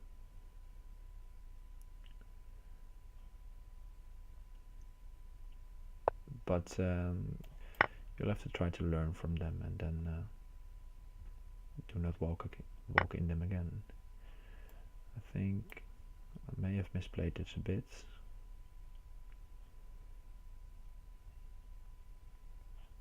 Let's see.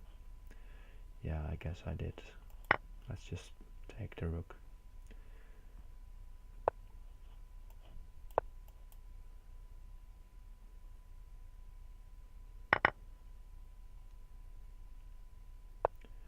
There probably was a cleaner way to win this.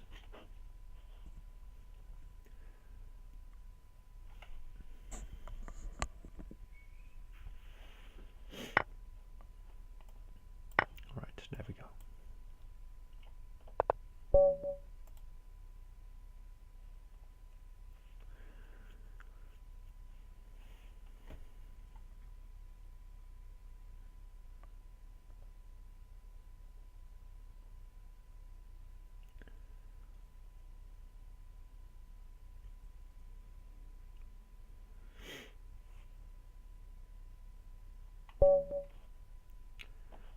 Let's not berserk. Let's not tempt him into playing fast. He's almost 2000, so he probably knows a few lines. And it's always easier to berserk with white for me than with black, because my opening knowledge with black isn't that good, and also there's just this advantage, or at least easier play for white in the opening. I believe Stockfish gives white an advantage, but luckily not enough to for us to throw away the game. There's still a lot to explore in Crazyhouse.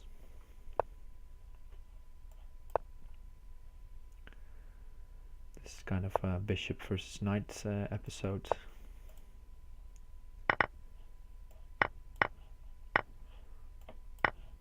I let him win a pawn, but now I have the knight at g5, winning the rook, or the exchange, I should say. Now I'm winning the rook.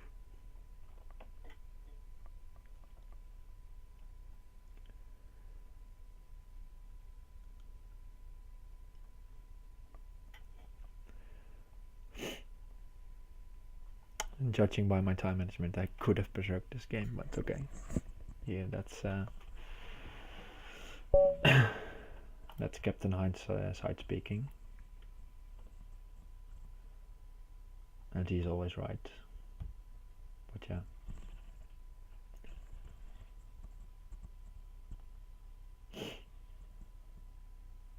expecting to play Markward again soon, but it seems like he's playing.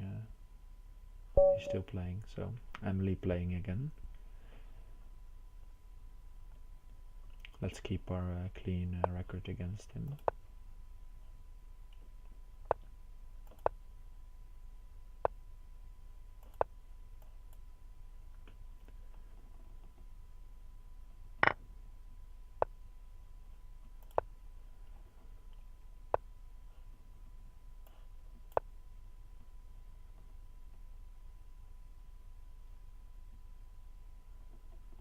This probably is also a highly theoretical line, and I think castles is a correct move. And I don't know the correct move order here. Maybe bishop takes d5 was in order. Now I think I just have to take the queen and call his bluff. Just rook g8, sidestep. He doesn't have a rook or anything, and I'm already moving in. Bishop g5 could be a move, but then I can take on f3, and if he tries to take my queen, I have all kinds of checkmate threats with knight h3, queen g2, for example. So he has to address the threat here. Probably bishop e2 or something is the best option. But then I can take and play rook takes g7, renew the threat, or knight takes d4. And it seems like his opening setup didn't work. I think pawn at h6 was a mistake. Or yeah, maybe even b takes c3 is the first he had to play. Bishop takes d5.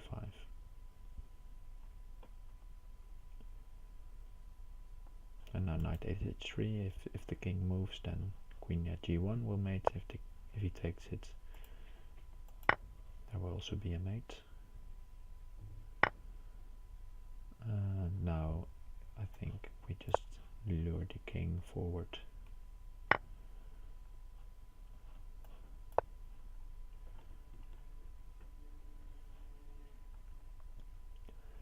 And start to take some pieces maybe if necessary. For example, now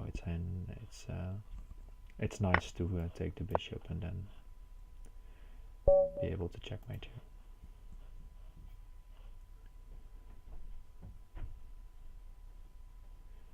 Right. Markwart keeping up with the pace after beating me. Let's go back to d4.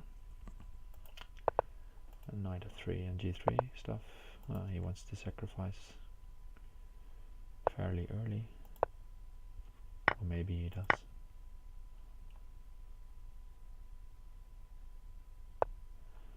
And now I can castle by hand, as they say, by rook f1 and king g1.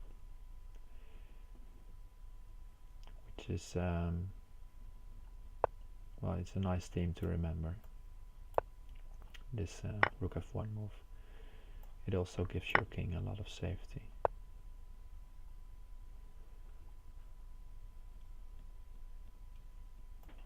Right, let's give him the rook.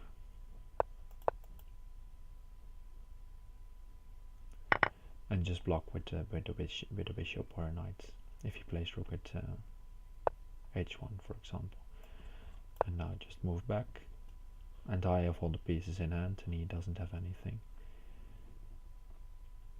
Now, although I need to be careful here, I think I have the better position. Let's see how to proceed. I think it will be wise to at least develop these pieces so the rook will help the defense. Yeah, figured he will try to sacrifice that one. Now I have my eye on f7.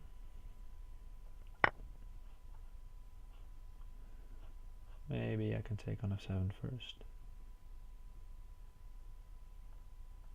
I don't think he has any good at intermezzo's.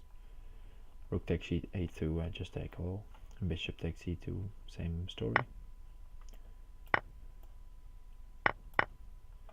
Threatening queen takes e6. If he takes the knight at e5, should be good.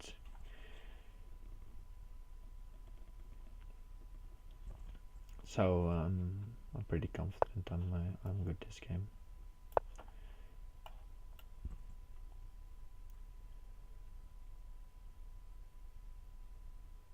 This is also nice that I have the rook in hand to block, and at the same time defend the knight. Bishop g5 comes to mind as a next move. If he decides to block, he also has to keep defending this one. Let's just take the rook.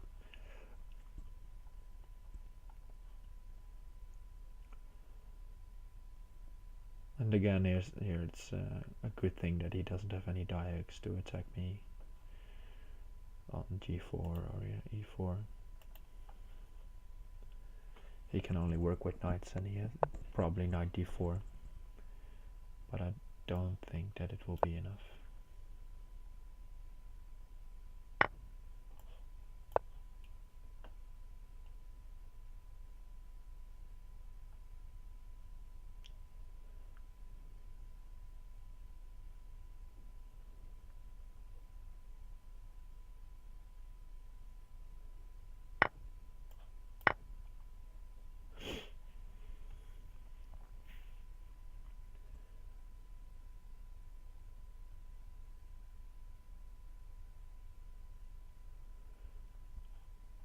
pawn at e2, I might have to sacrifice my queen back, which is a bit sloppy.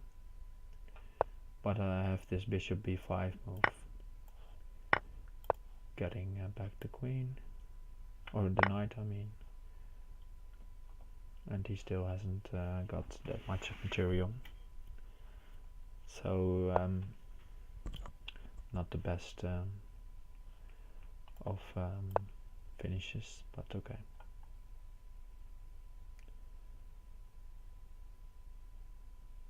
If he takes the rook, there will be mate soon. He probably tried to sacrifice on g1 and then take the rook with check. But still, I have enough defensive resources around my king.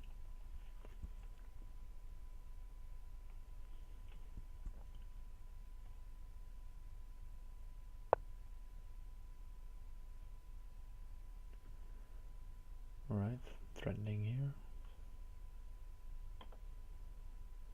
What do I want to do about that?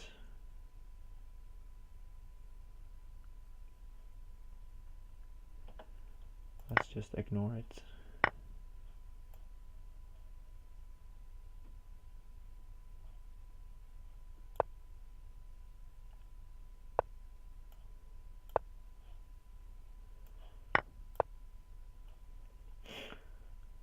And now there's this problem of me threatening checkmate here and his queen getting attacked. So I think nice, he defends the checkmate with a check. It's always a good concept. But okay.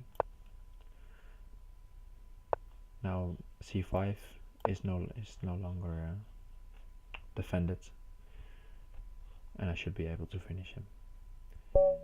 Yeah, if he went to d8, and I could have taken the bishop, and he has no blocker. If he went to c8, I would have had queen e8 and pawn at d7.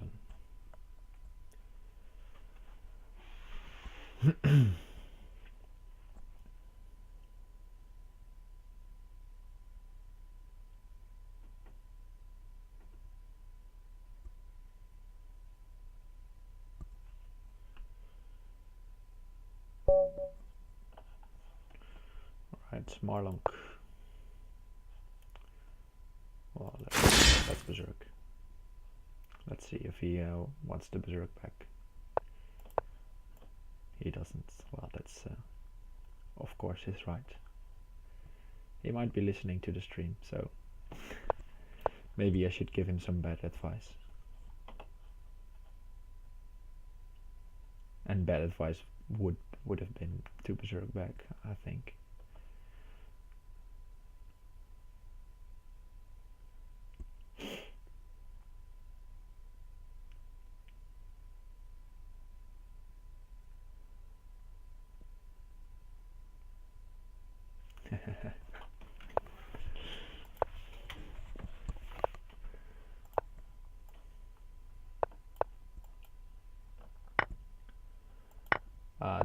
This line, alright. I thought he may have played knight takes d4, which is also a known concept.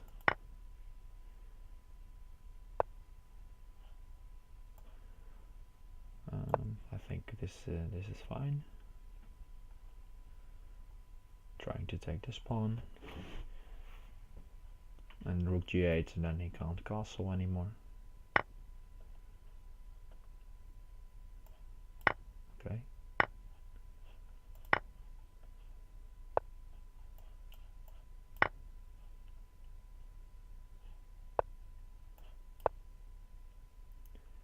And this should be game over pretty soon. I don't know what queen takes d4 was. Maybe he meant queen d5. I don't know. Now I can just even sacrifice my queen. And then bishop b5 to block off the escape route, and queen e7.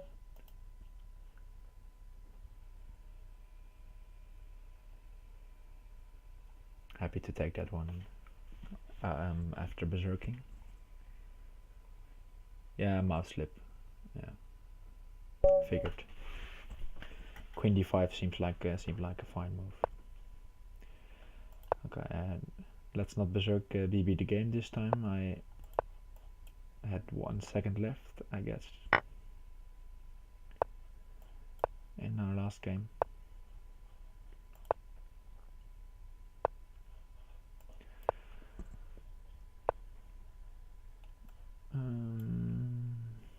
Yeah, let's go here and take on b2 even.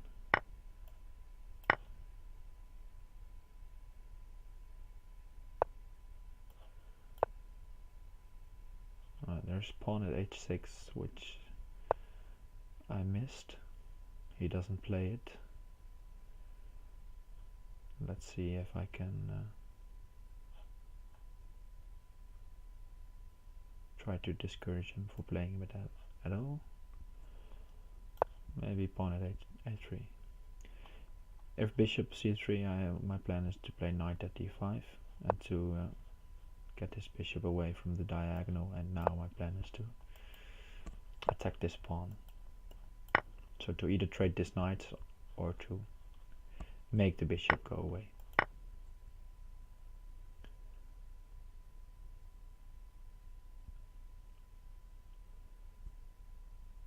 And now I'm just a few pawns up. I think he had to try pawn at h6. That was a good try. d5 to get my pieces some scope. Bishop g3 comes, of g4 comes to mind. Knight at e4 seems fine. Let's go knight at e4.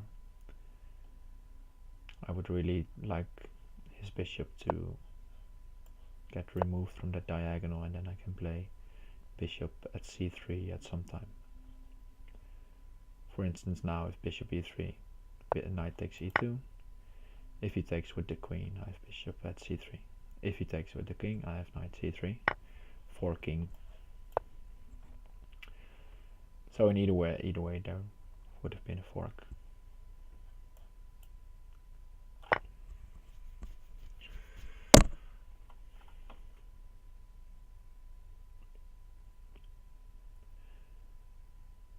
And now some move like rook b1 and try to, let's even play c6 here. I thought maybe bishop d7, but then he had queen takes d5, which I found a bit annoying.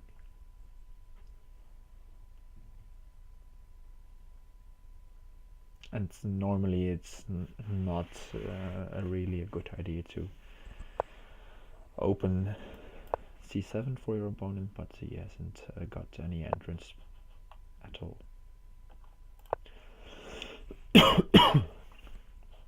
Sorry about that.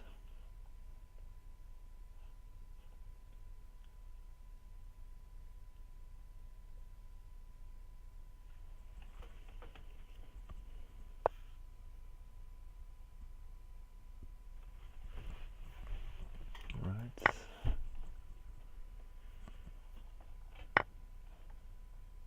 Okay. Now I'm threatening queen d2.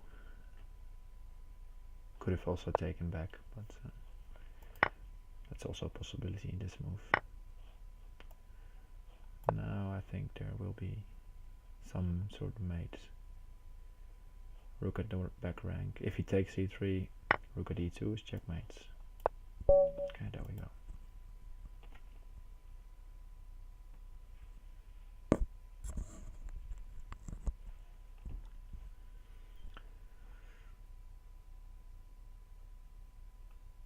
Marquardt still hasn't lost a game. Well, he did in the before, but not after we played.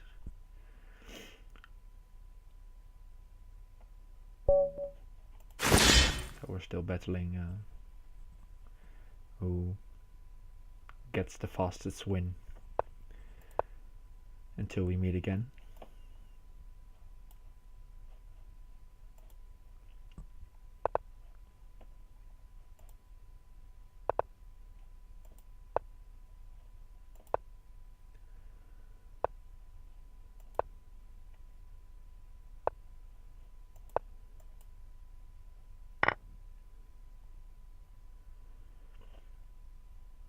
I could also take with the knight, but I want the knight to go to f5 or g6, so therefore I take with the queen.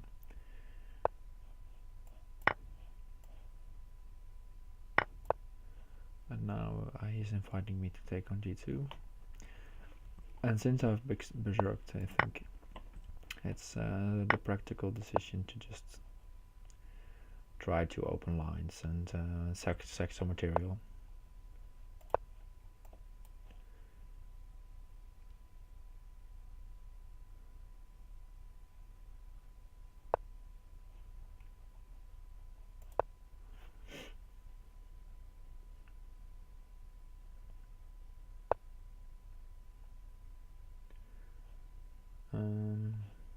Let's see.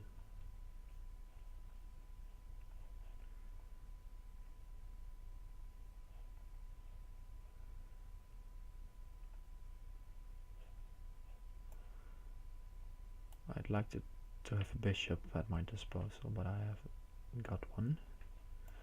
Let's not overthink this again. Just develop and see if he makes a mistake or something like that.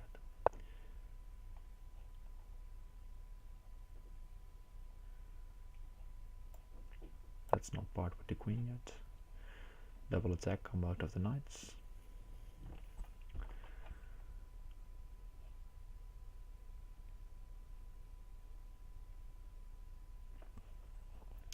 And I'm thinking h3 and knight h3 and knight at h4, something like that will be coming.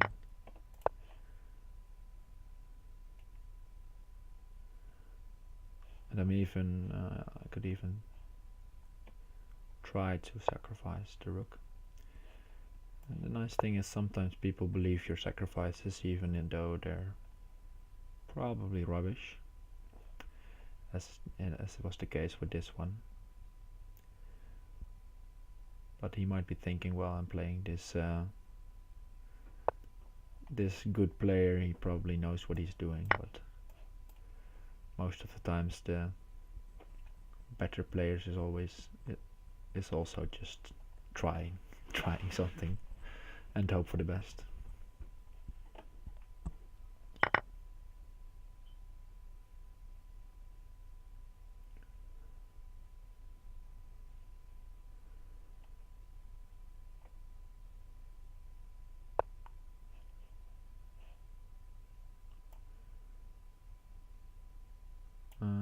Let's see.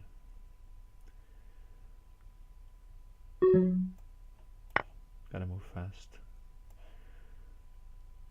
I was trying to calculate the checkmate, but I don't see it yet.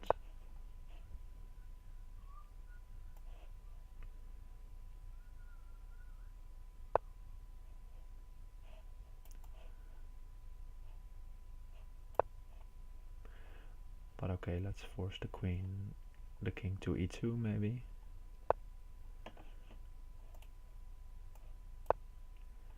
If king g4, I think bishop g6 is checkmate. If king e2, I can trade queens. Or even mate pretty soon. King d3, queen b5 will be mate.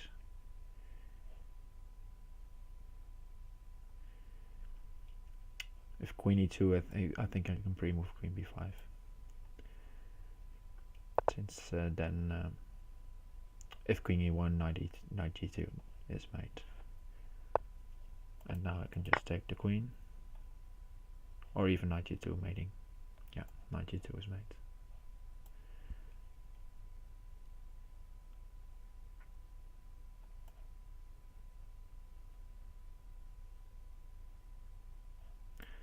Since all the squares. Alright.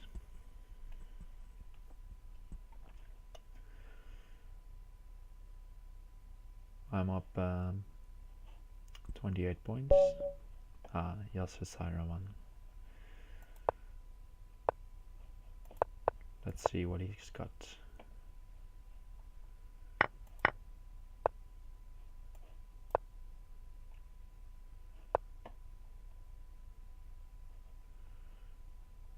Alright. Alright, this might be a known bad move. I don't know. It probably is.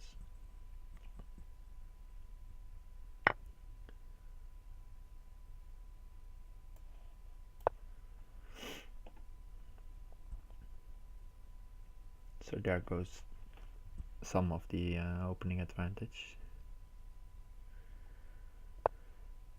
But okay, we're just playing a normal game now.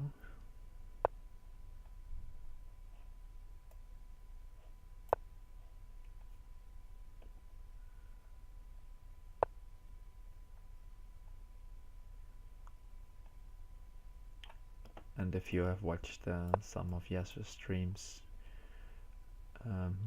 about over the board normal chess, you would know that you shouldn't give him a pawn,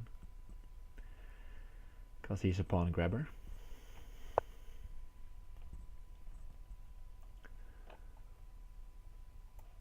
And he will sit on that pawn and try to beat you. He might sacrifice the queen now. Knight h4 seems nice to get bishop b5 in at some stage.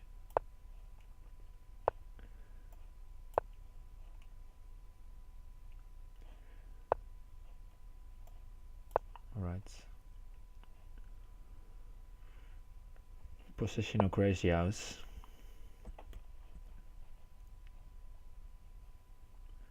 Brought to you by a grandmaster. Let's see, let's trade.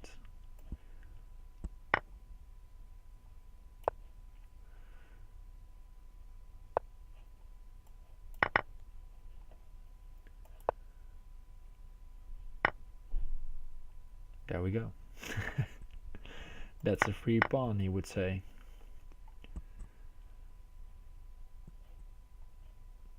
But okay, let's make him work for it.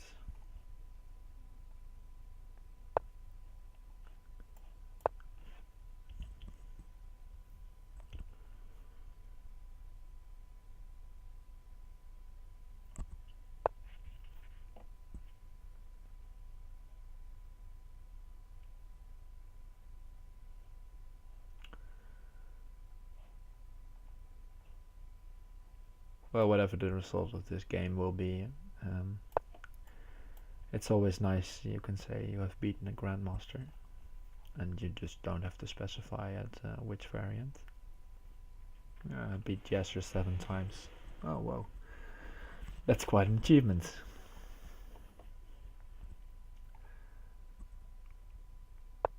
Well, actually, I have this.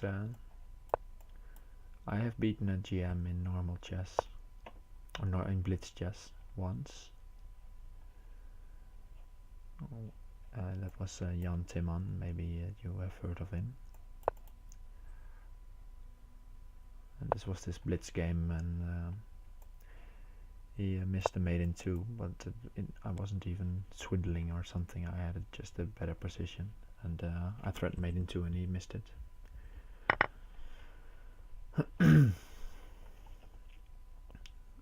And in normal chess, my biggest victory in like a time control of 90 minutes or more is against an IM rated 2400, something like that.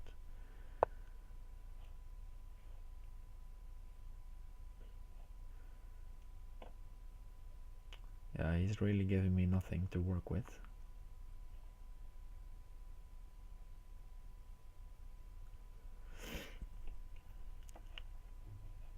Let's let's be bold and try to sacrifice. Maybe it will work, maybe it won't, but we have to try something.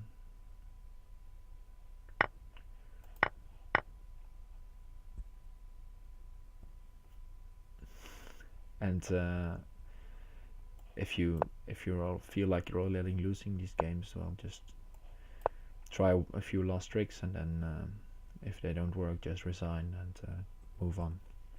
Yeah, Jan Timman used to be very good quite good in the days. Yeah, I caught him in his later days, of course, but still happy to win against him. He, for quite some time now, he has knight at h3 winning, but as long as he doesn't see it, I'll try to play on. Alright, now I'll defend it.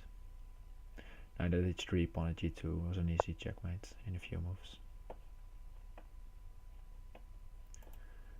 Alright, let's get crazy.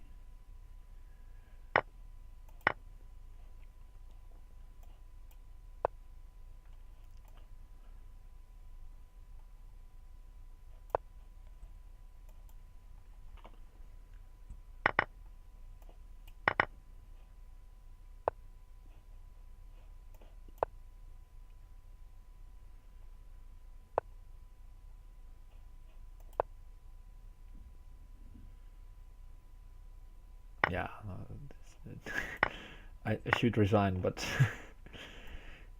he keeps on giving me hope that something will happen.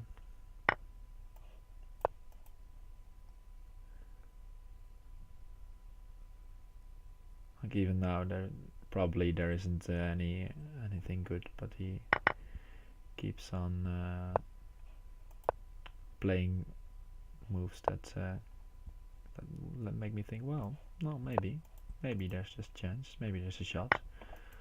Let's see what he does after this move.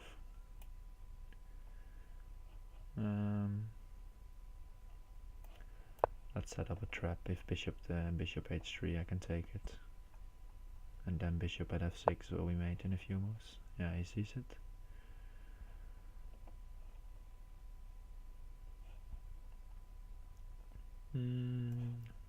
Rook at g8, why not?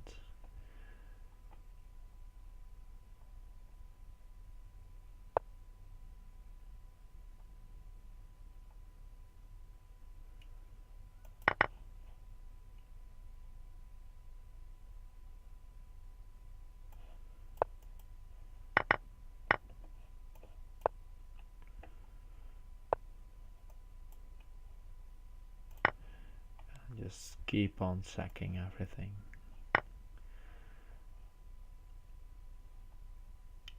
Always sack him. It might be made. Yeah, this will be the swindle of the year. Yeah, surely. Let's go d5.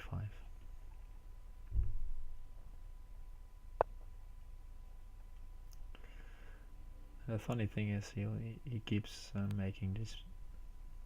He keeps not attacking me, so he keeps my belief.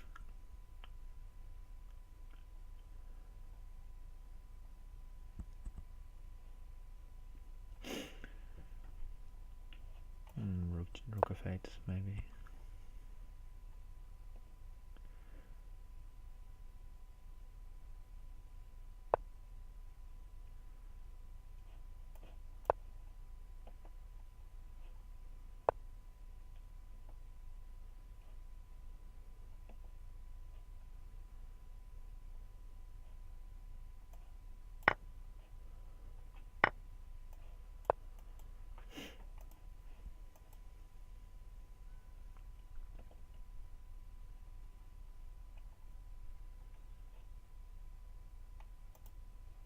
Oh, maybe even take c8.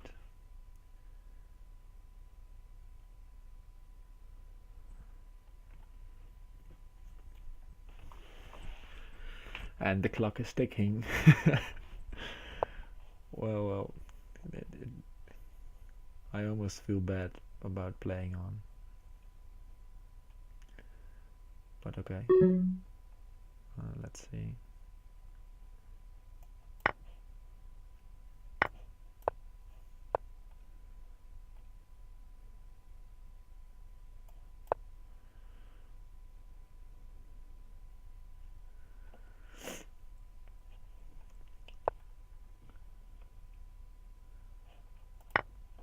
Take all.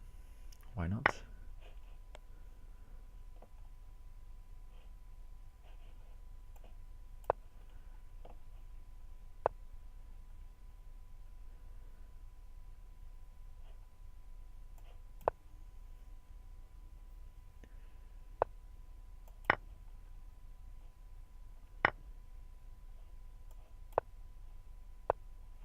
And there we go. No checkmate.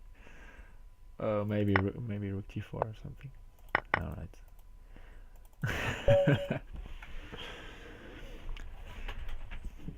Yeah, he's a bit slow. I might have gotten chances. I almost had a mate with some crazy queen sacrifice there, but it didn't work.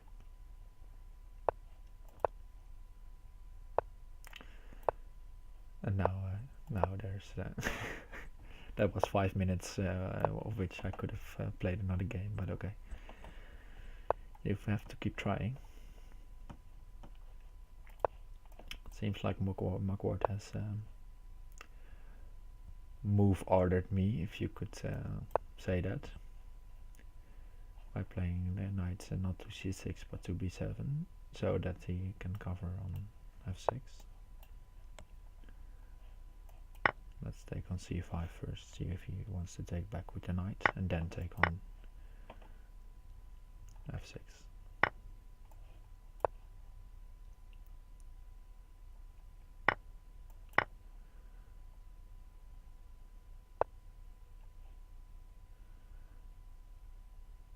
Alright.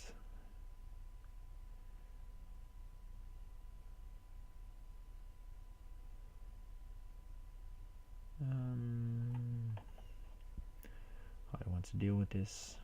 Probably bishop at g4 and take with the h pawn.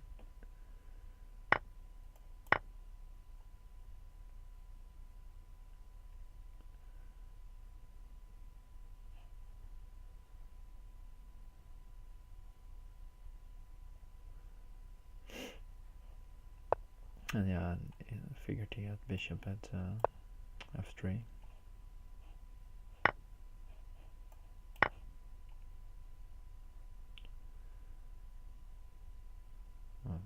Did this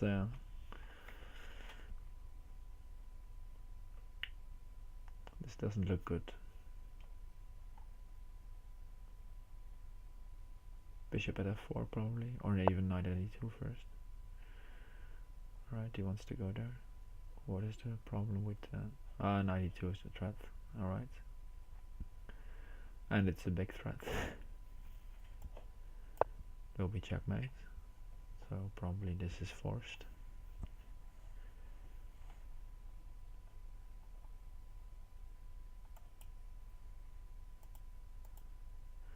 And he can take and then play knight takes f3, and that will probably be checkmate. This was a bad opening by me.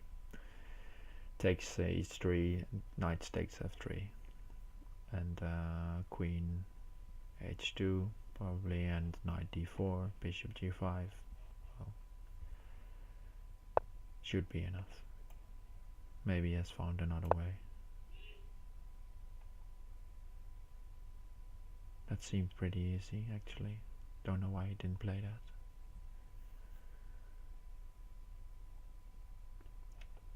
Now I'm at least I have some cover against the attack. And the thing is, he doesn't have any die-X now, so I can't place here. My bishop is covering g2, which is important. So I think I can try to create threats on my own.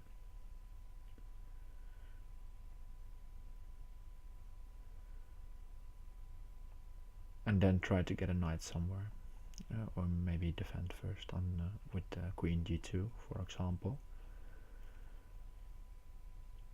Because now I think he has to play knight at f6. Okay, he opts for that. Maybe that works too.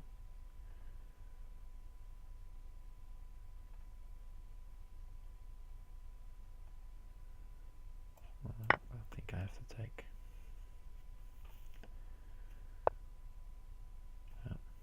Alright, and now queen at g2 to defend.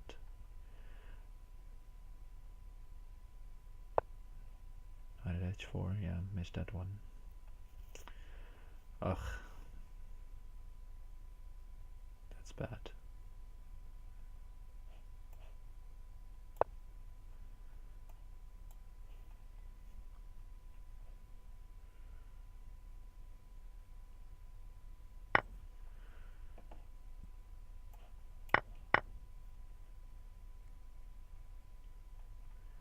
Not good, I would say in Bagas. Alright.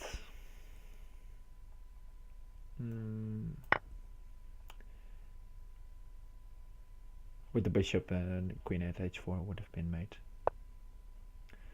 And now even this queen sack is made.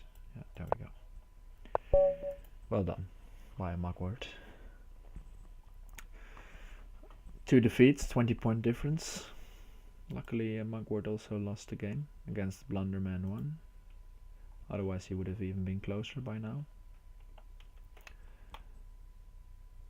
I think will be playing for at least an hour and a half, maybe even more. Depends. I'm meeting some friends later in the evening.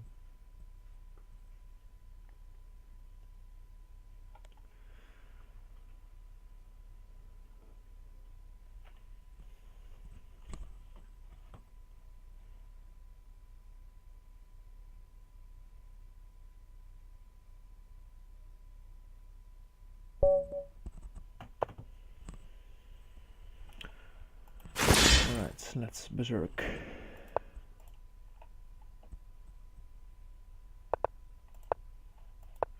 Try to regain some points.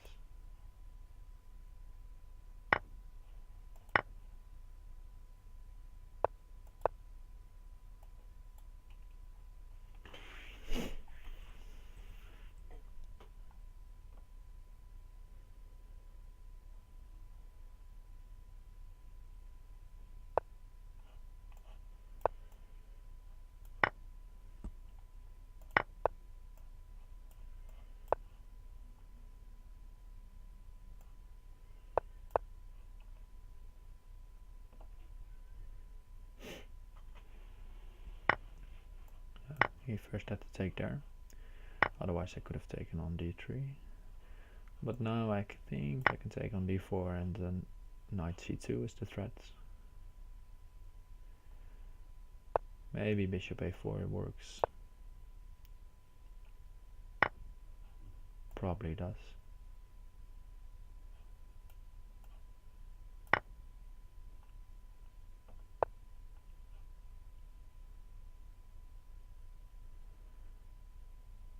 Let's see if we have some brilliant way to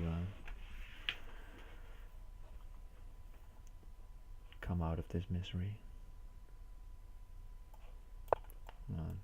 I don't see anything.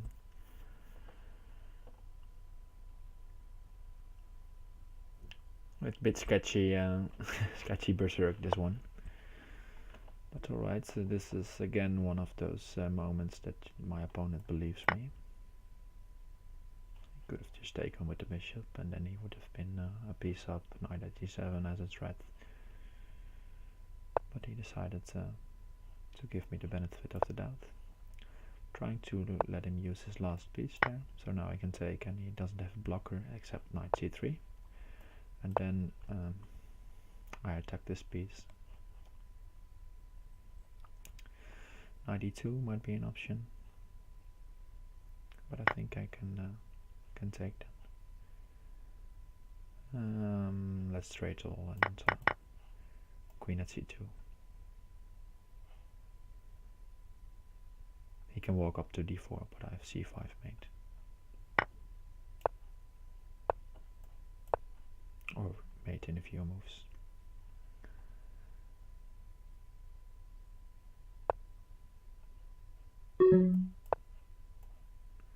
And now pawn at b4, pawn at b6. Alright. Bit lucky that he just believed me there.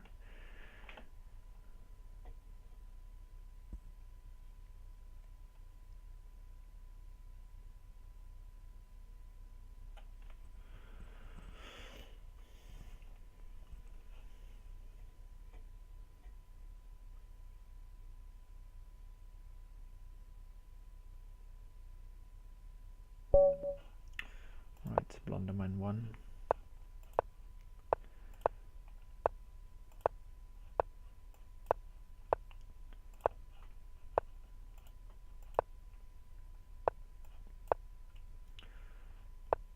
copying each other's setup. But the thing with copying is that if you are one move behind, you might run into trouble. Happy to trade a knight and bishop for the rook and pawn if he takes on c2, which I'll try to make him do, because the rook is not as useful here. I'll try to pile up on h6 or g6 next. Maybe knight takes g6 is already a move. Depends on if he uses his pawn. Okay, now definitely it comes to mind, because then the knight will be loose.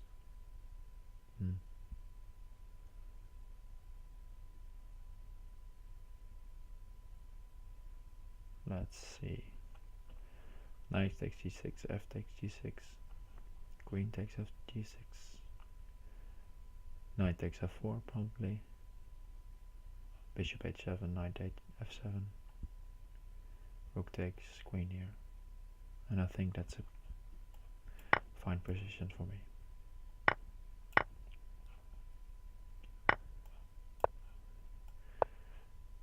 Since I have this threat on the knight, and if he takes, if he plays something like rook f6, I was banking on rook at g8 and stuff like that. Don't know if it's good enough, but yeah, well, at least his king is out in the open and mine is okay. If he takes on g2, pawn at g6 seems winning.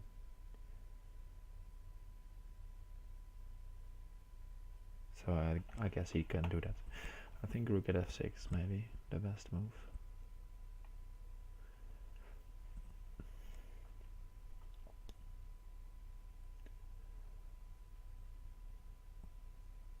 What do I want to do then?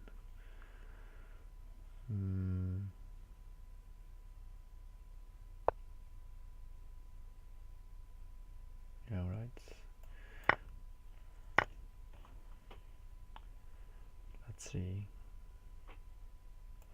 Let's harass the bishop. And if he plays pawn at g5, I'm happy to take this way, because he doesn't have any diags, and I do have a rook, which if I don't have a rook, he will be safe on h8. But I do have a rook, so I can play pawn at g6 and pawn at f7, that kind of stuff. And he doesn't have any more diags to defend, so he probably has to play knight at f8, something like that, and then I can play pawn at h6, or even bishop at g7. Knight at f8 is bishop at g8 will be mate. Knight at f8 and then bishop at g8. He has to move king h8, and then I can play rook at h7, knight g6. So he sees that threat.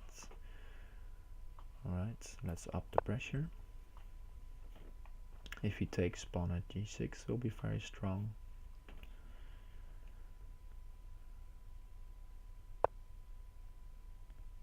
He's defended this threat now.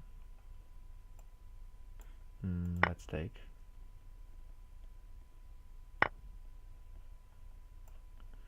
And take again, and then knight at f4.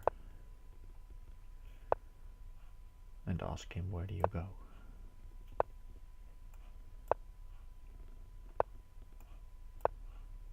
Into my mating net. Alright. Fine by me.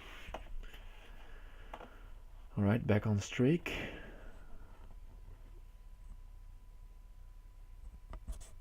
And Mark Wharton's playing, so I can't try to beat him.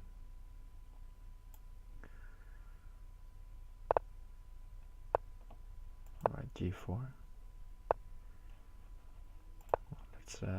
Let's respond in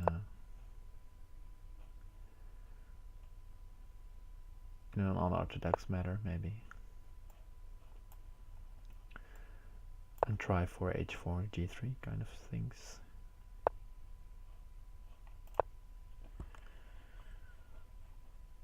Bishop c5 and on f2 maybe.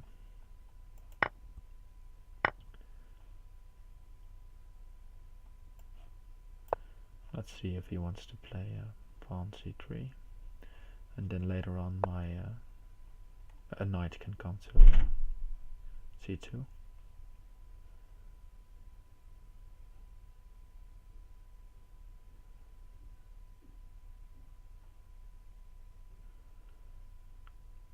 Tricky position, this one.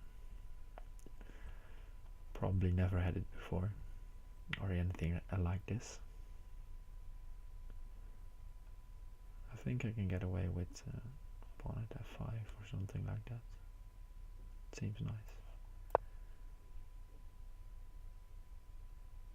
And then maybe bishop e7 back, rest his pawn, or bishop c5 trying to get in. Because he has to play knight e2 or... no, maybe knight c3 is also fine.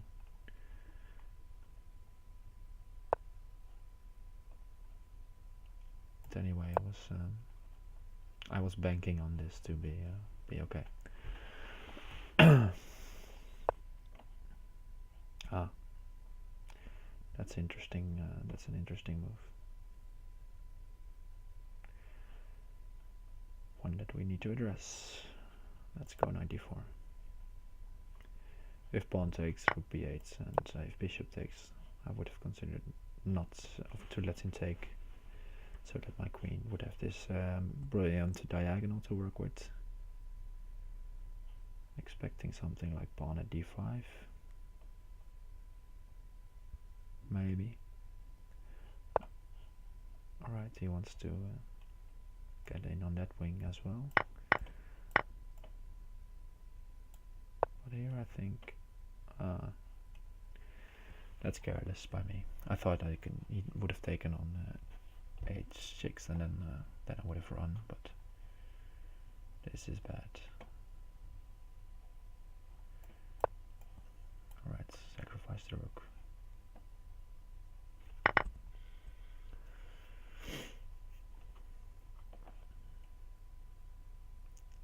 And the good thing for him is that I don't have any entry points yet, or at least not in a few. It will take me a few moves, pawn at g3 for example. Well, the good thing for me on the other hand is that he can take my knight, but aside from that, there aren't many pieces hanging.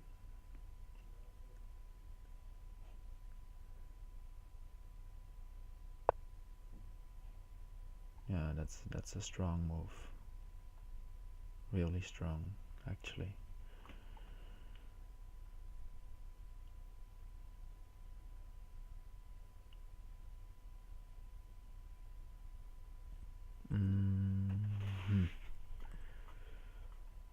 Alright, let's take.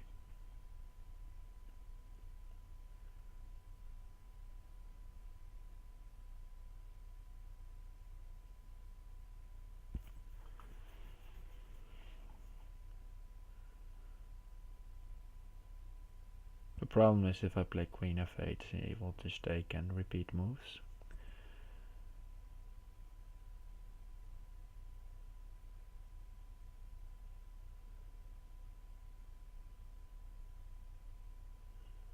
And I was thinking about this queen f4 move and try to go all in. I think I have to try it, since just run. Since I don't see anything else, or a good defensive way, so probably lost, and then we try some tricks, and well, let's see what he comes up with.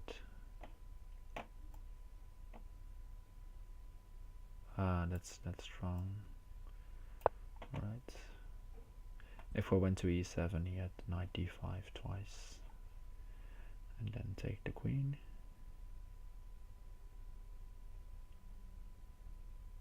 So just move to d6 and ask him where is his mate.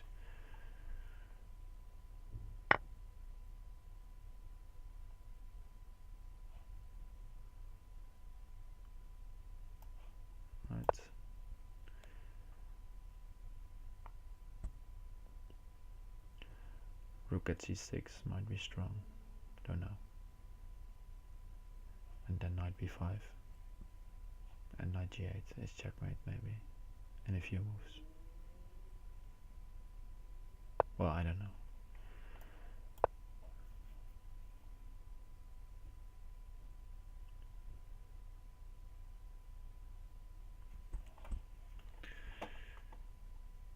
At least I'm making work for it.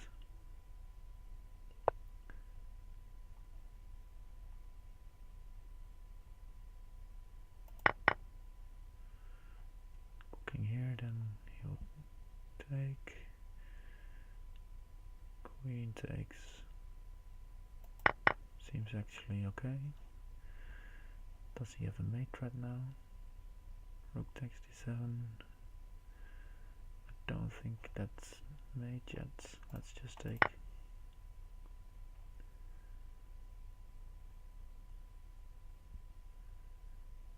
I've been on the white side of these kind of games. That's really frustrating if you don't spot the mate, and you know it's probably there, or in a few moves, and you keep on burning time, and then in the end you sometimes still find the mate, but sometimes you also let the better player, or at least on rating, the better player, you let him get away with this, and it seems to be the case. That was a wild defense. Mark Ward is approaching, and Yasser still on 100%. Would be nice if Yasser beat Mark Ward for my chances.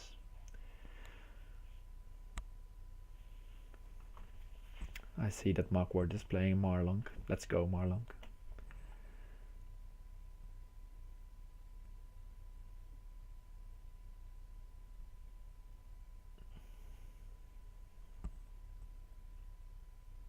Yeah, Yasser paused, he does that. But then he comes back. So maybe he will come back through to fight again. Okay, Antic is up.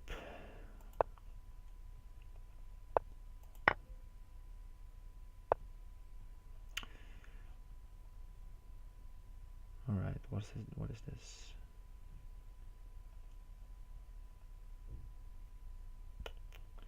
E4, I guess.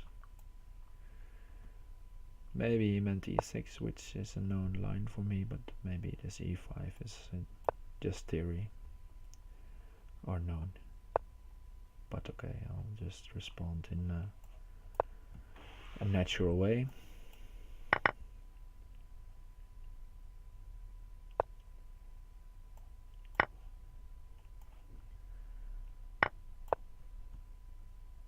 Queen g5, knight f4 I think is fine. And pawn at d6 coming.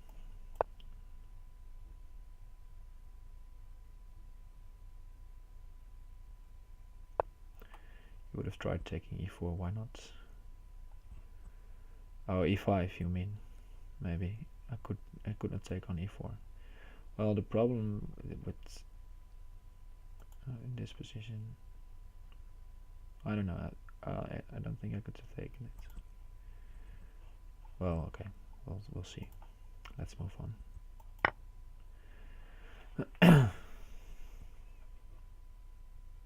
Maybe I saw a ghost or something, but I thought there was a problem with that move.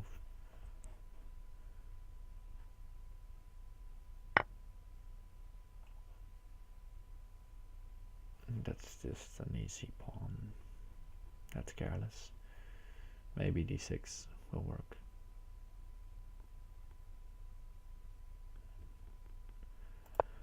Alright, let's go d6. And knight g6.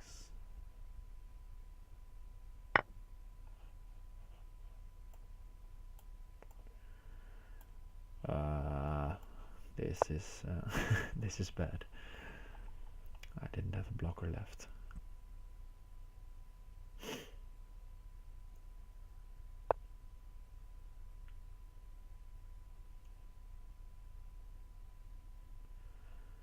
Alright, He wants to take, obviously.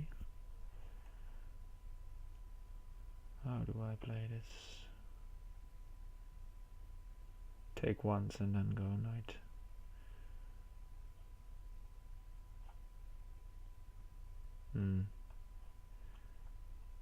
Knight e2 and then take once and then sidestep, I think. Because I have my own mate threats on h7. So maybe I have the time to reorganize after that.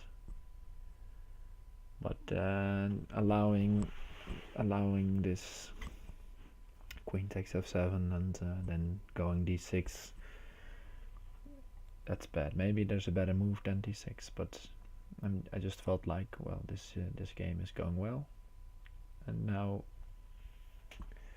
then you make a bad move, and then most of the times you make another bad move, and that's really the move that's killing you.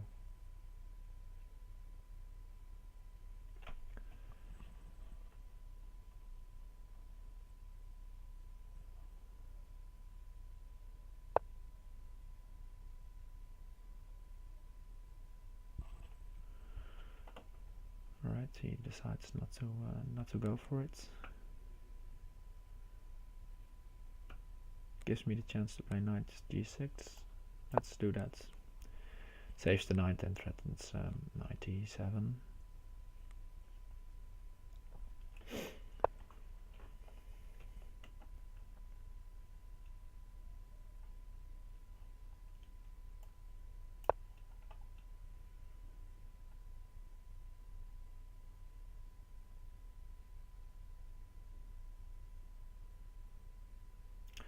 Ah, yes, I could have taken en passant.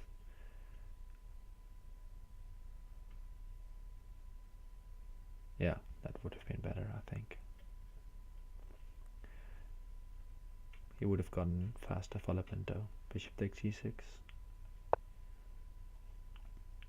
Drained of queens, maybe afterwards. Well, Antic is playing this pretty good, actually. And maybe have the castle. But it's looking bleak for me.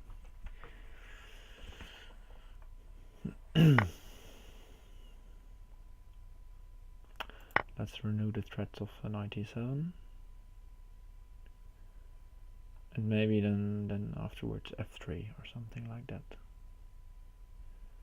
I don't think he has enough for queen takes g2, which he's probably calculating now, because he doesn't have any entry points with the knight. And not enough pawns to lure me all the way to here.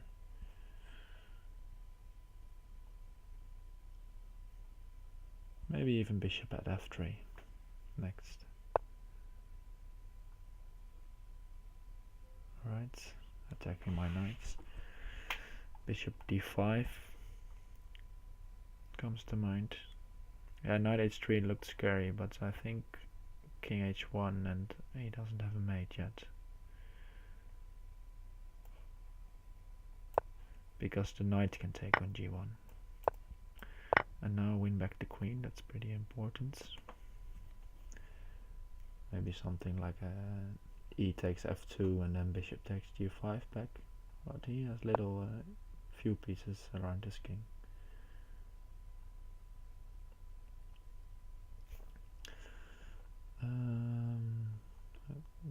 Knight h3 is still covered, I think.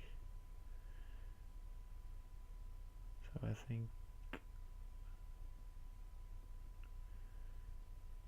well, maybe knight takes e3 is fine.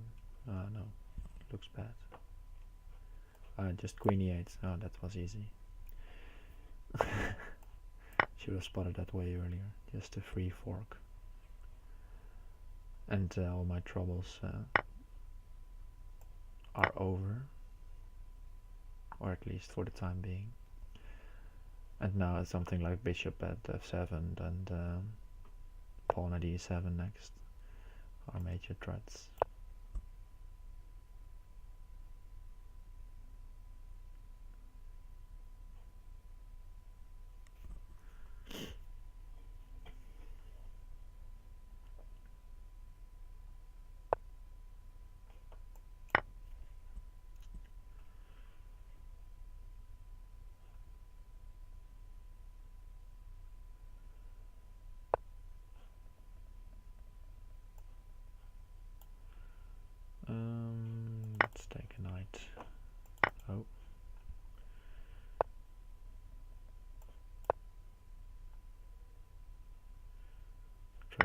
checkmate in a few moves.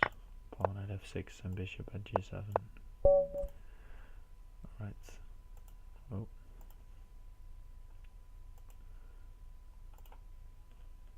Well, seems a bit weird. Alright. Happy to take that one. I was a bit sloppy in the middle game and gave Antic too much counterplay there. After the opening I felt quite comfortable, but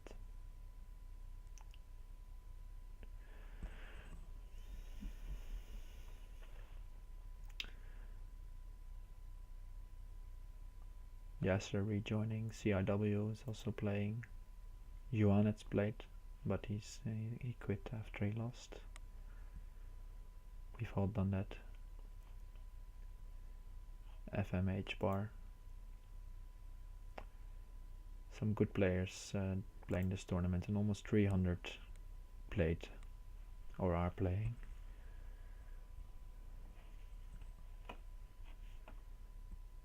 And the difference between me and Makwart is still 10. He lost a game.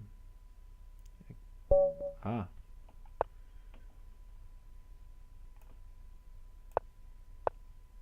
Against Hercules, aka Marlon, if I read that correctly.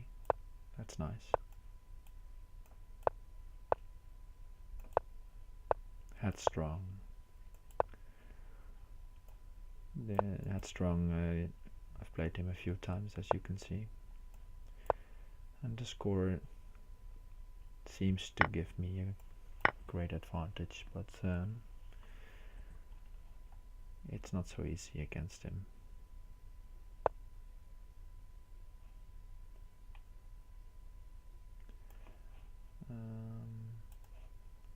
Let's go bishop at g4, give it a bit of support.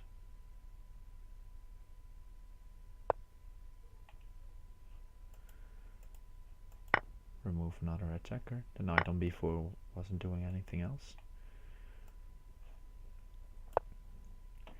Knight e4 expecting, and then queen d8 back or queen e7. Queen e7 seems fine. Zazen Mohax, welcome. Thanks for following.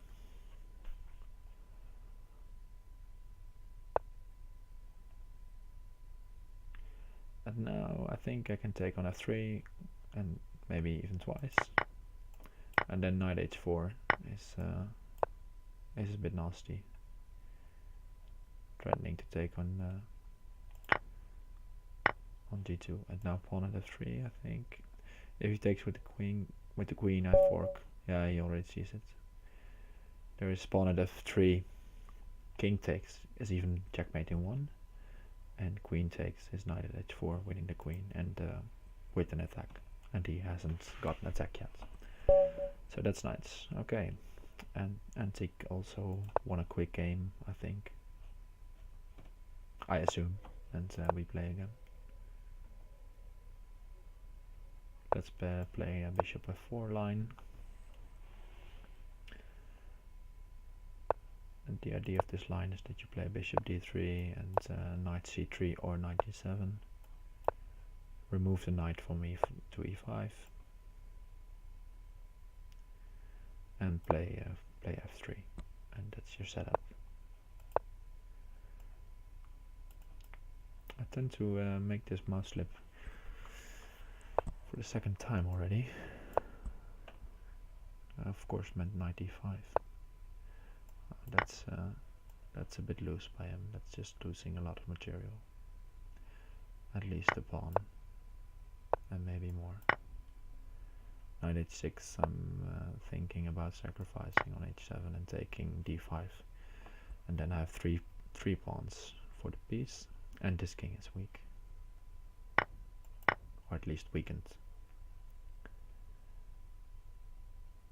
Knight can come to f4.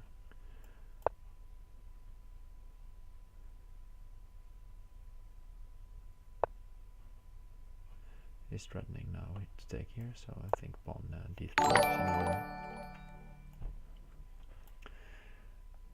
If I take with the queen, he may have... no. If he plays bishop g4, I take, and then he has to take back with the knight, and I put my bishop on f5, and I sacrifice the queen for 2 pieces, but that's fine.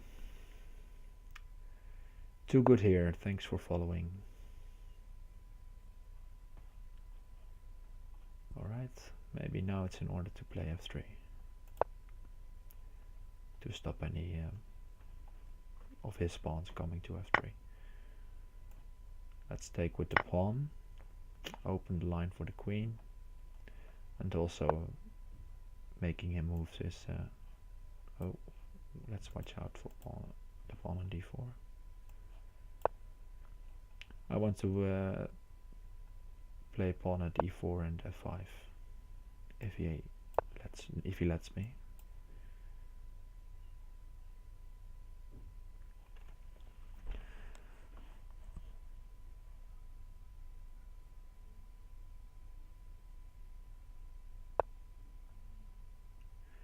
What does 96 do? Yeah, he wants to take and then take with check. But okay, then I can block with the pawn or even with the bishop, and that's fine, because then he has two pieces attacked, his bishop and queen.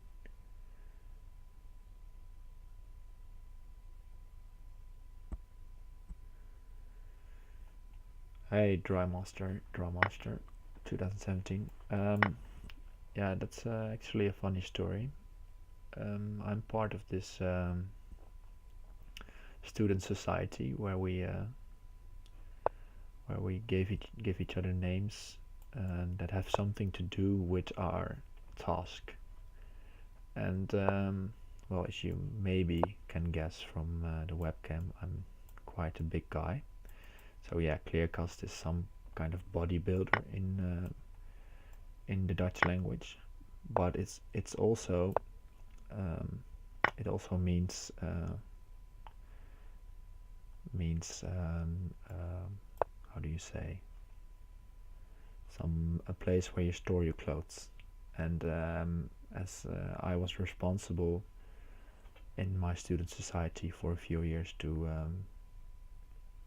give everybody clothes, they named me Clearcast. So it's a name with a double entendre, sort of. I hope that's a bit that makes it clear.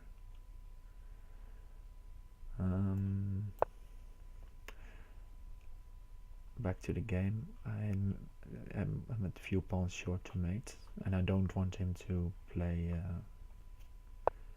for g3 and then take a rook, so therefore I played knight there. And now let's harass this bishop. Problem for him is that I always have this option of taking on g7. I'm not in a rush. Let's not allow any counterplay. Yeah, I'm from the Netherlands. I have a lot of Dutch friends. I'm also studying in Holland, in the Netherlands, in Groningen, to be exact. And this group exists for over 20 years already. And this part is like, I don't know how to compare it with other countries, but it's part of a bigger student society. But within this group, we have like 60 members, aging from 40 till 20.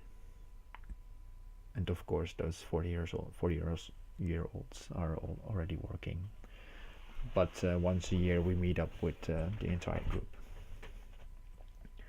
I'm studying history, Drumeister, and I'm trying to become a teacher at high school level.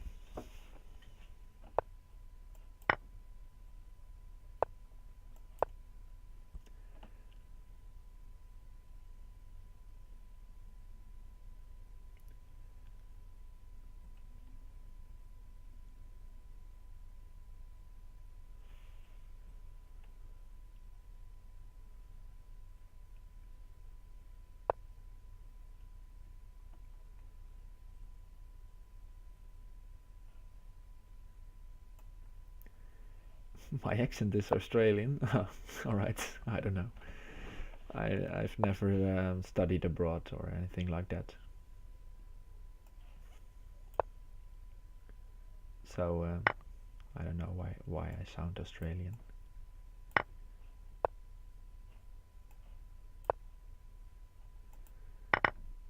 I'm just a regular Dutch guy.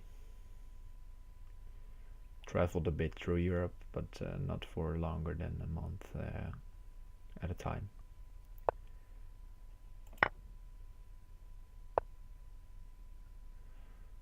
Let's see how to end this.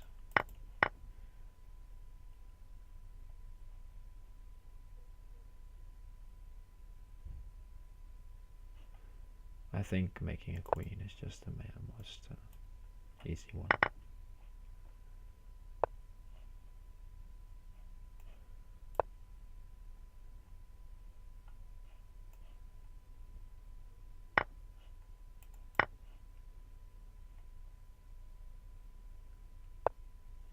That's good to hear. Yeah, we Dutch people, we pride ourselves in being okay English speakers, but usually the accent is, well, it should be very hard, or at least you can hear that someone is from the Netherlands or from Germany. But well, good to hear that my accent isn't that thick.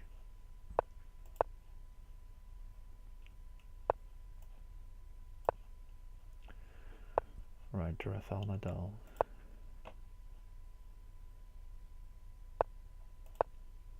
He has managed to beat me twice.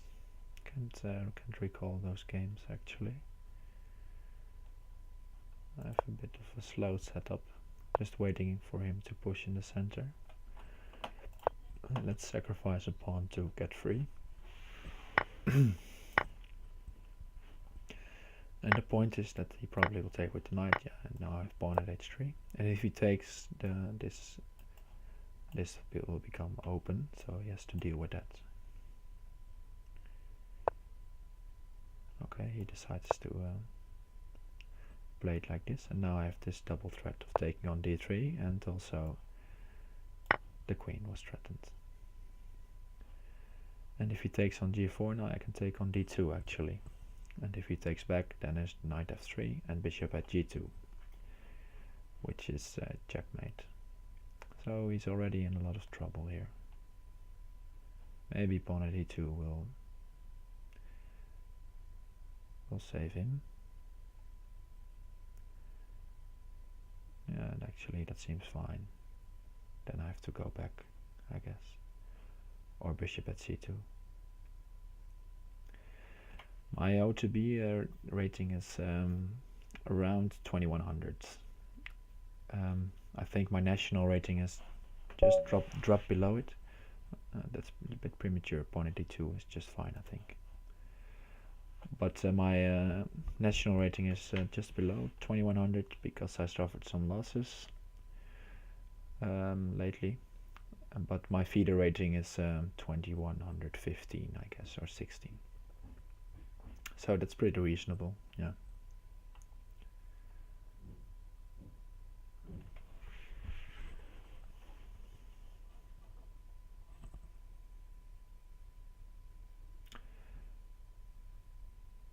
Yeah, bishop takes f3, yeah, good move, Mixu chess. And then if he takes, then I can take the queen. Nice one. Maybe I would have found that, I don't know. But good thing that Nadal already found it for me and decided to resign.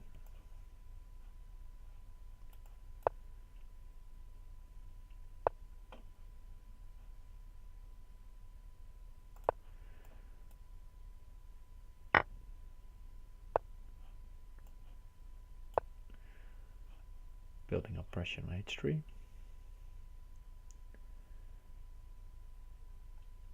And I think the only way to cover this is yeah, counter attack, of course, but was king h2, but then I would have sacked.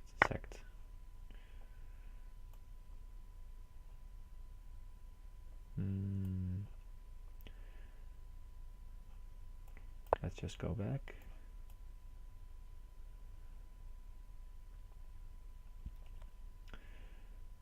The point is that now this is on the diagonal of bishop e6, for example, so he could play pawn at g2, I take, and pawn at h3, and then he can take, because if he takes, then I have bishop at e6, winning the knight. So therefore I decided to not attack the knight immediately, but just let it be for now.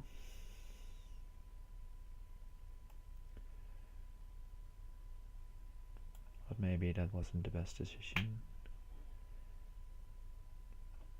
Thinking about bishop f8, but then pawn at f6 seems strong.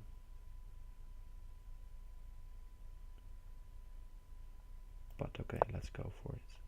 Pawn at f6, I'm planning to take the knight and just sack the bishop here and walk the king up. I guess king d7 is fine. And then maybe I have the time to play rook g8 and then move the king. If he allows me, that's of course. Which he probably shouldn't, but who knows. Bishop at f5 seems like a nice move for him. I can't really block. I have to take first and then block.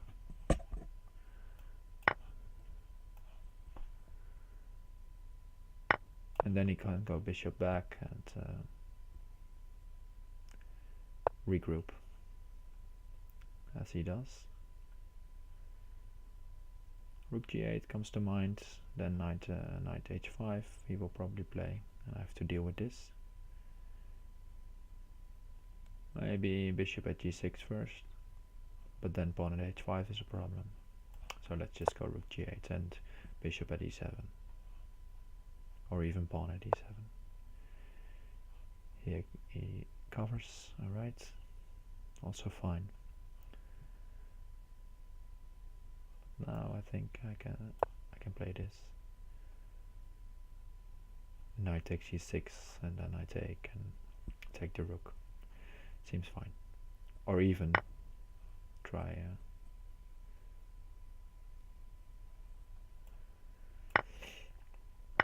yeah, I thought about streaming in Dutch, but I don't think the public is as big, and I think that most Dutch speakers also speak English pretty well, so it shouldn't be a problem.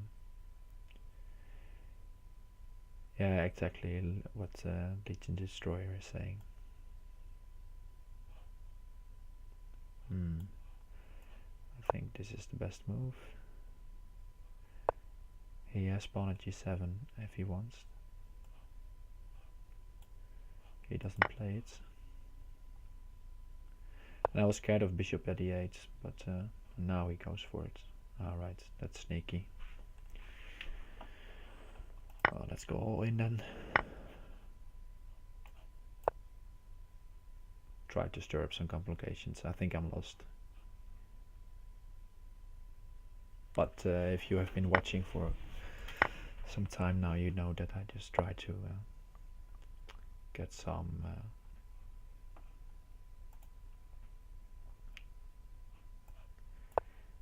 action and maybe win the game.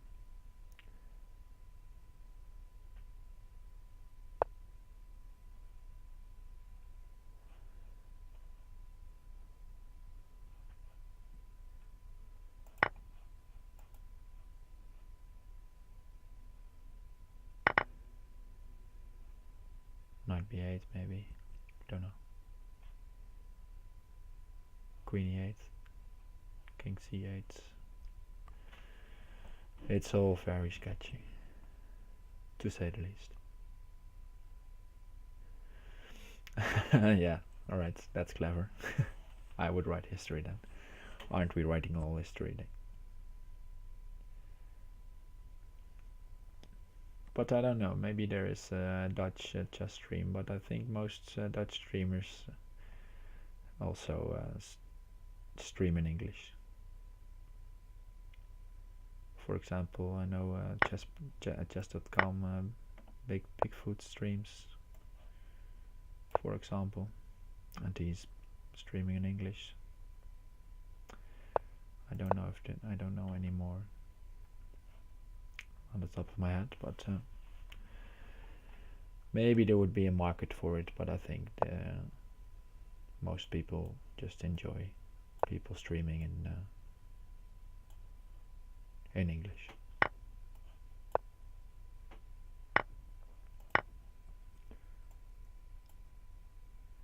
Yeah, it's all over. Let's resign. Let's end our misery. Alright, Mugwort also getting tired. The gap was as close as 10 points.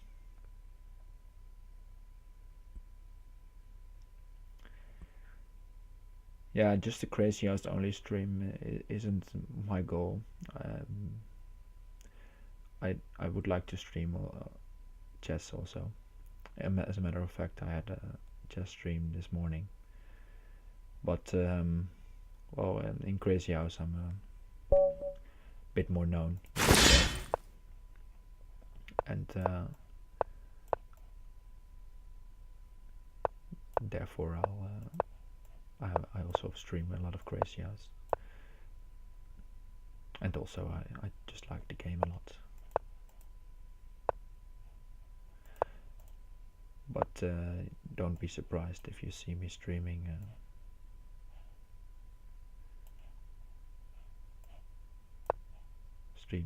streaming chess in the future. Ignoring this one, takes h3. If he takes the bishop, I have knight f6, take the queen. If he takes h3, I will take on g7 and see what he does after. Knight d5, maybe I just can take back. Yeah. And now still knight f6. He probably should also have played a move like h3, h6 or something like that. His pieces were a bit too loose now.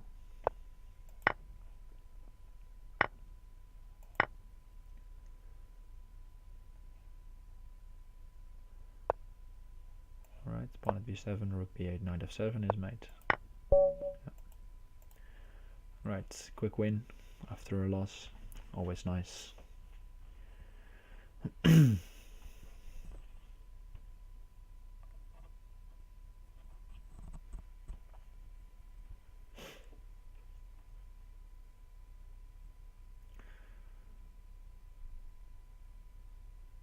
Patty Dine, thanks for following.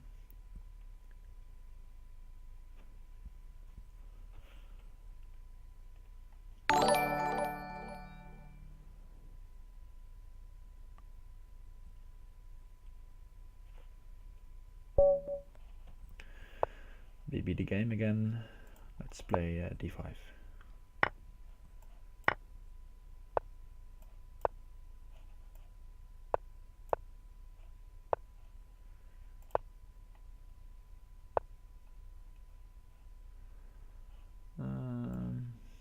A3. Don't know if it's correct, but at least it's annoying. If he takes, I have this move, and if he castles, I can keep on poking.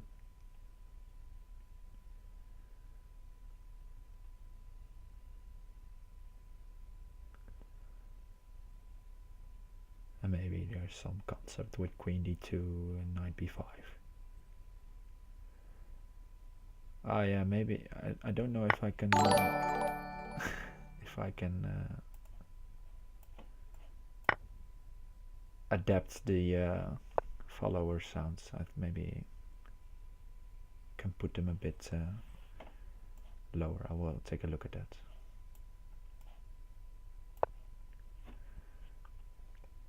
Alicia Leva, welcome. Thanks for following.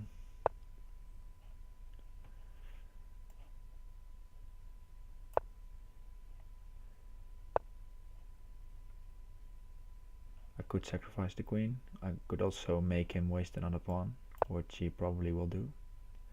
At c5 and then take. And now this is a nice looking pawn block, but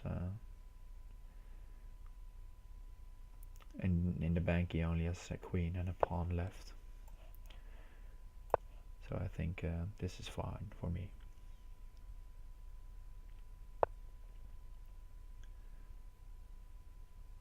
That's actually a nice move.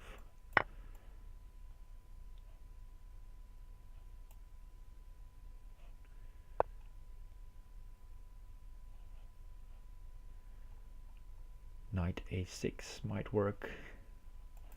Let's go for it.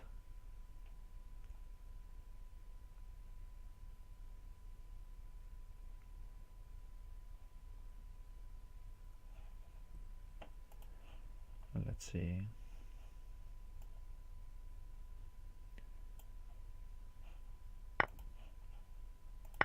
Yeah, I figured he had to sack. Let's go back, otherwise pawn at e5 will become a problem. Yeah, I don't know what to say. Think of this position. Pawn at d4 maybe. Nice, but he has some resources. Knight d5 seems the best. Keep an eye on e7. Let's block on d7 with the bishop, because he will probably, if I had played bishop d7, he could have tried to do some bishop at b5. I don't know if it works, but I was not too happy about it. Alright, this seems queen b3 seems like a bad move. Threatening mate now, and if he takes, there probably is mate as well.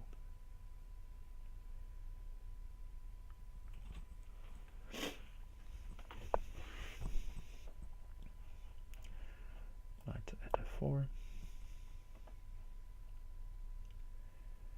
and he has no pieces left to play, so it will be hard to defend this.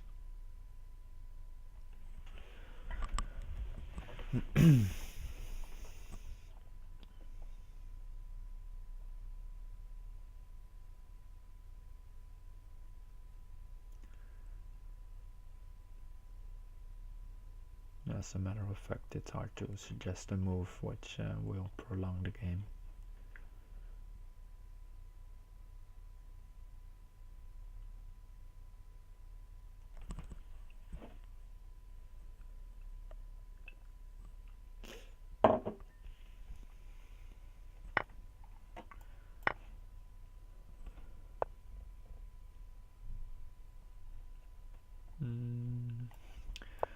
Pawn at g2.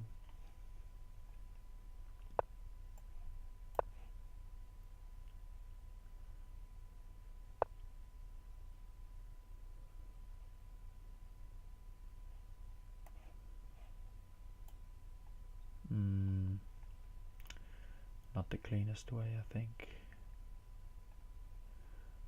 Let's go bishop at e2.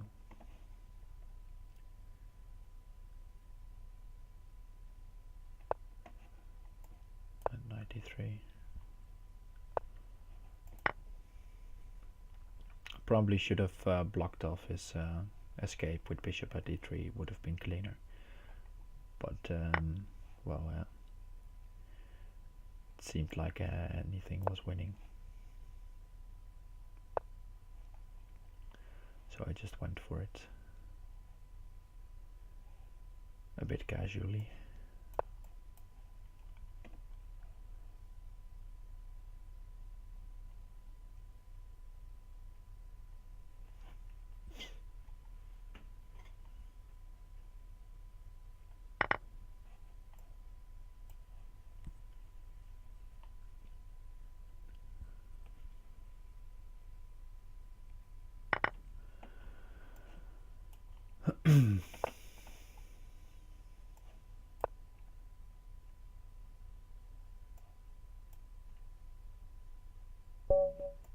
Alright, there we go. Markward also back on track, 15 points behind.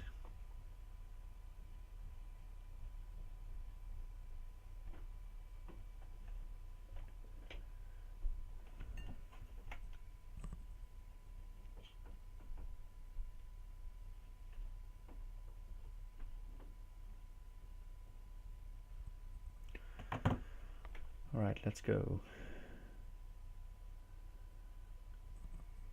Marlong again trying to battle Mugwort. Let's see if he can get another win. Seymour again. Last game went his way. Let's try to avoid it this time.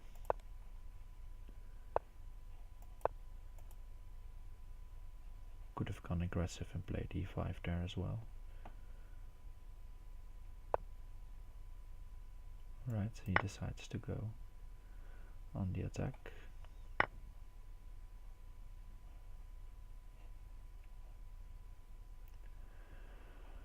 And it's actually not a bad idea.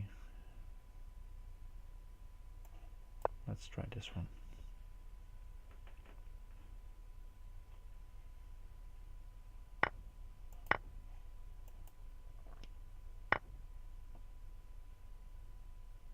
Oh yeah, that's a good point, in between move. I have to take with the pawn then. Keep these squares in my control.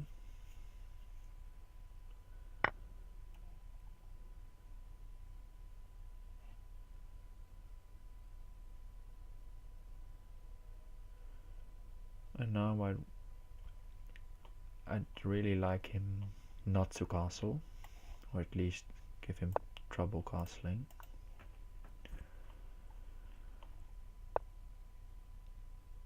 But that's not so easy. Maybe bishop at e2. It's a bit well,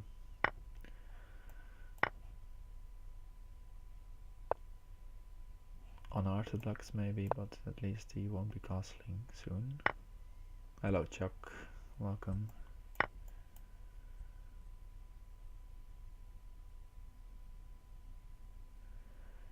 I threatened knight at g2 for example.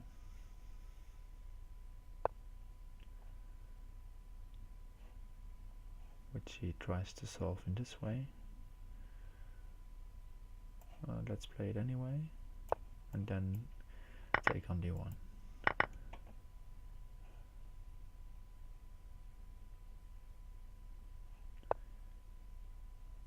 And now he still castles. Lol. All the trouble I went through. Blocking at d5 and not at d6, so he doesn't have knight at c5. And knight takes e6 or pawn at a6 stuff. He does, however, now have the option of playing knight e5.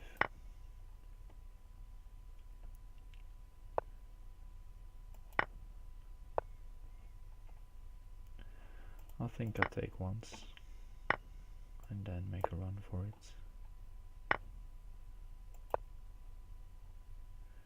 And I guess I'm lost again, but it's not so easy for him. At least I hope it's not so easy for him. Let's run up.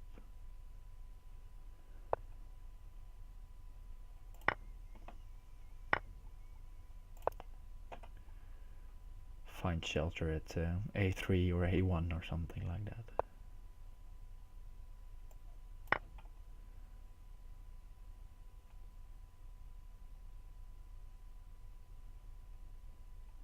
Actually, I can just take this one, I think. He decides to take that one.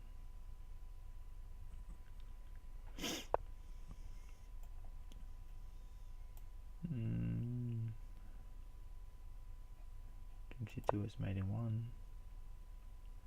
This is made in 2 or 3. This looks very suspicious. Yeah, you're right. Sleipnir. Guess I'm getting tired.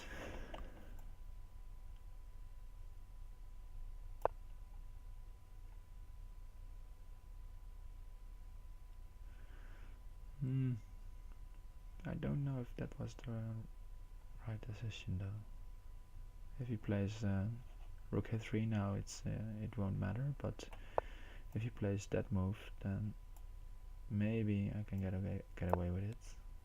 Ah, no, rook a3 anyway. All right. Okay, but now b4 is hanging again. Pawn at a4, bishop c5, mates.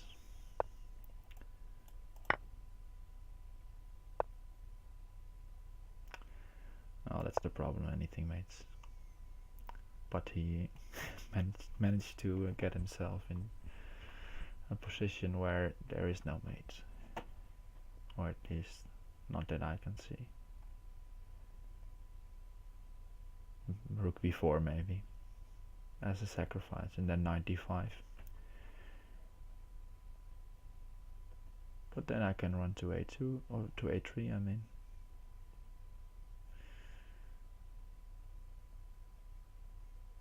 Yeah, there were so many mates, but he just missed them.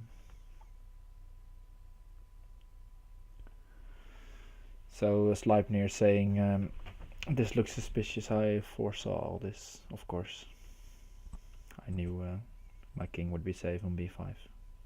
No worries.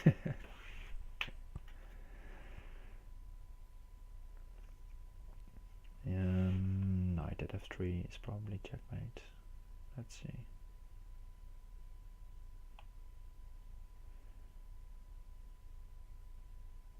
Yeah.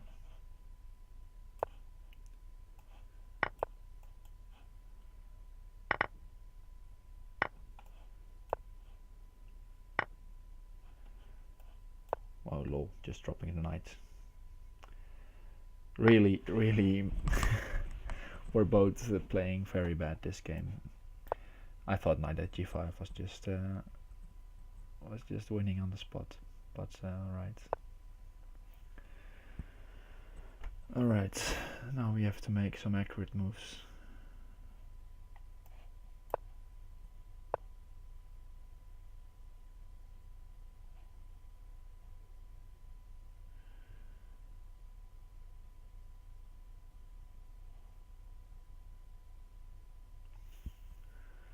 Let's see.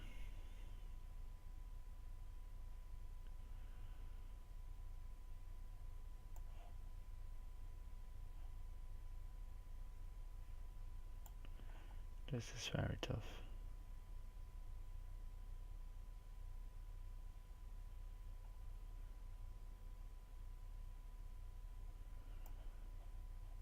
Alright, so let's do this.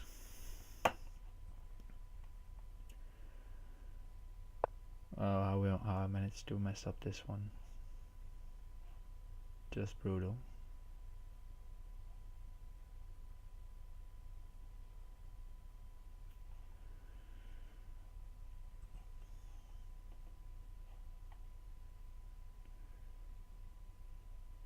Knight g6, alright. Let's just try something. Ah, he moves back. Okay. I guess he can do that after I moved my queen.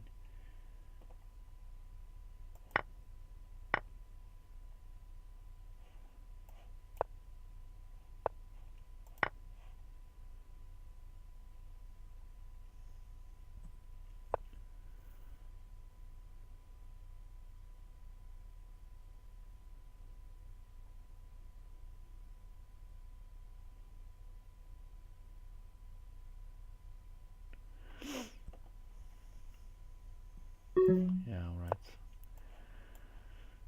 Still lost.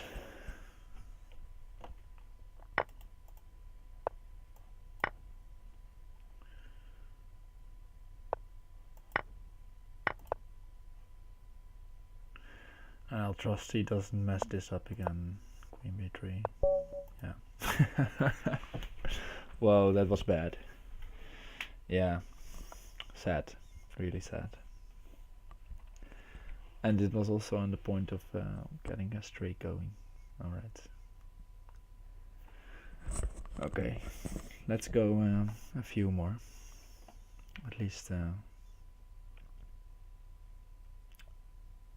end on a good note.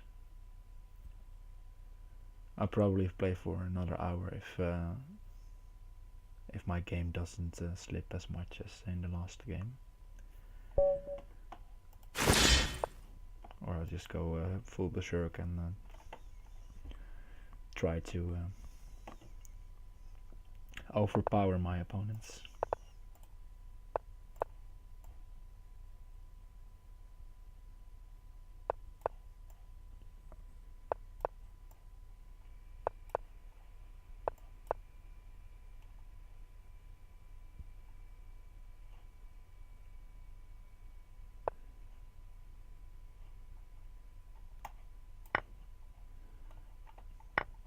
This is a known trick which you have to watch out for.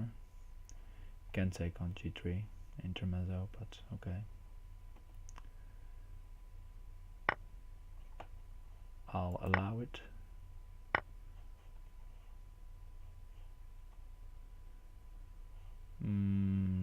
Bishop f4, I guess.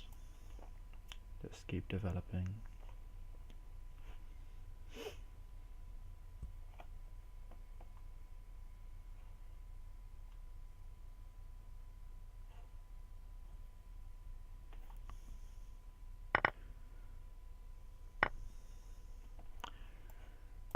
Right.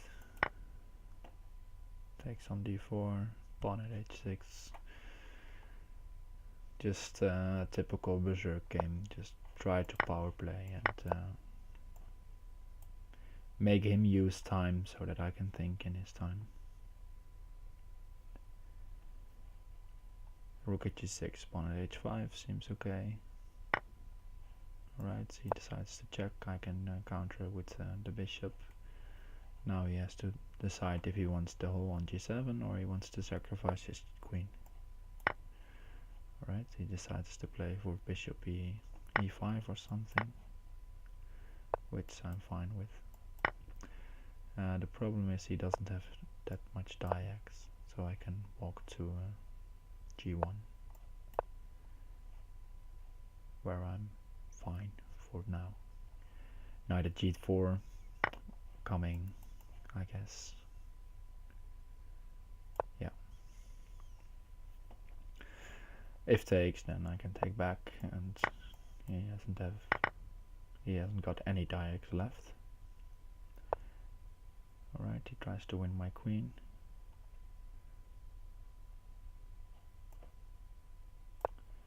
Let's deny him that opportunity.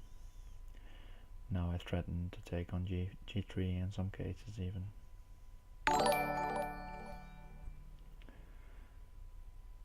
Thanks for following White Dancing Rockstar.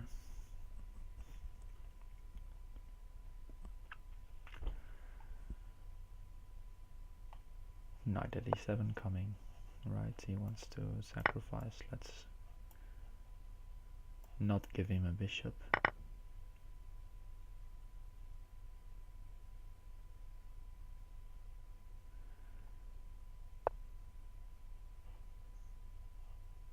That's just another free piece, I guess. And now there are some mating ideas with knight at g7 coming. Let's go for that. Takes e3, knight at e7, takes g6, pawn at g7, and queen takes h6 will be And if he goes queen, king g7, I just take. Of course I have to take there first, yeah. He can decide to sidestep, but I don't think that will work. Rook at g7 and takes f8 and rook at g8. Alright.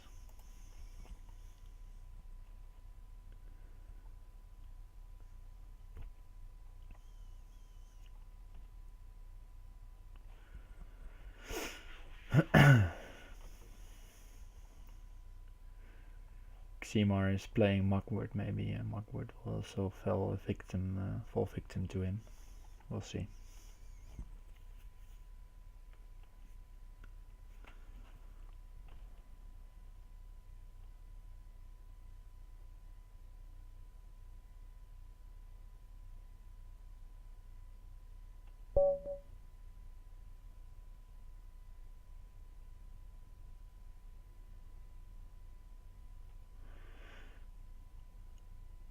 Alright, Rafael Nadal again.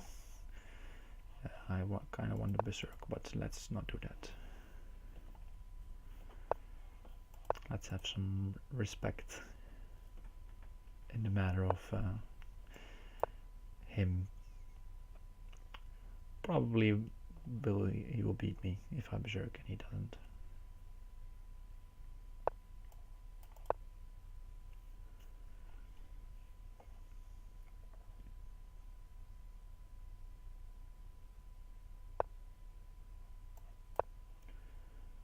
Okay, normal Italian game.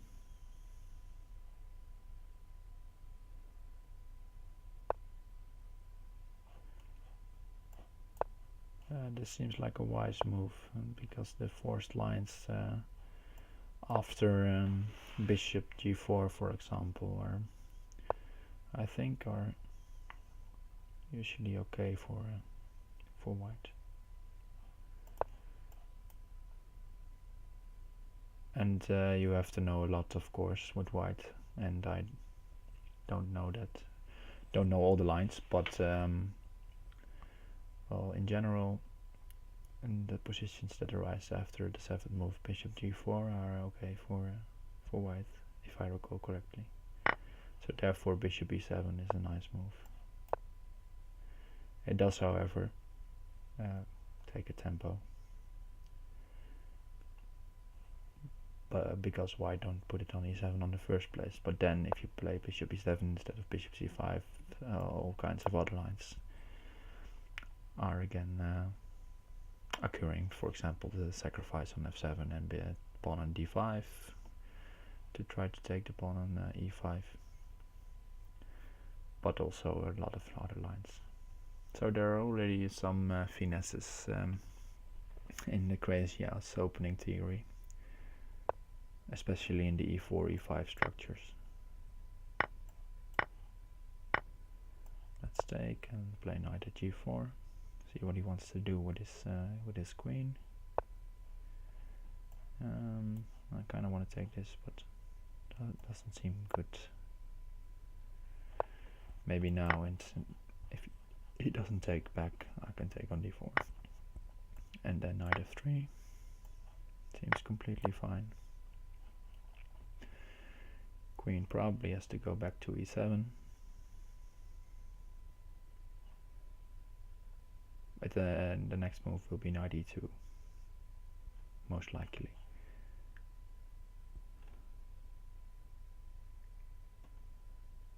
Trying to trade off the bishop as well as attacking the pawn on d4. So I guess he's trying to work out where he has to go.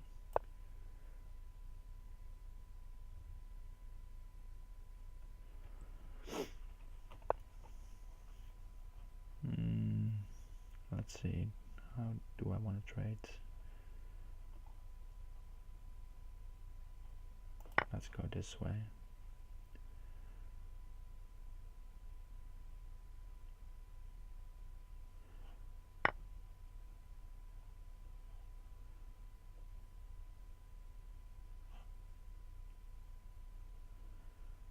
And 97 seems interesting.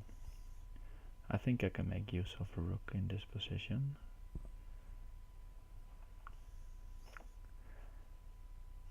But he has this bind on the dark squares, which is annoying. So I also have to try to remove some of his bishops.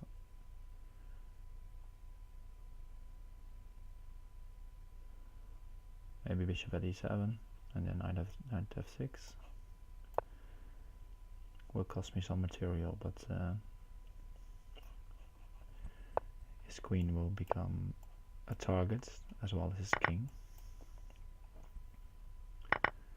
and he has to block with a piece or allow this. I don't know if he wants that. Rook at h8 is a threat, of course, trying to win the rook on a8. But also rook at g7 is annoying some knight g5 ideas even come to mind. I think knight g5 now is interesting. It's more forcing if I play rook g8 first. Rook at h8, sorry. Yeah, he spots the idea. Alright. That for a change was a good game by me after the horrible losses.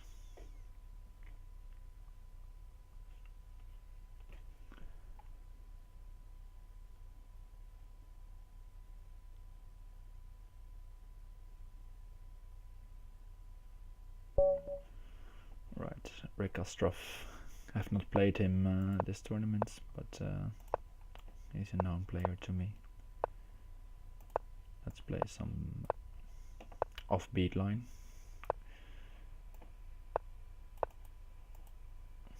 Tie on the leads. Yeah, it's pretty exciting. I don't know if Mugwort will be able to play the whole tournament. If he does, he will probably win it.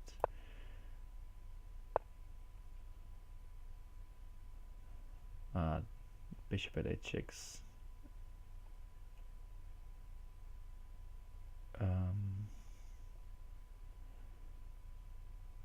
Yeah, let's go c5 and let him take.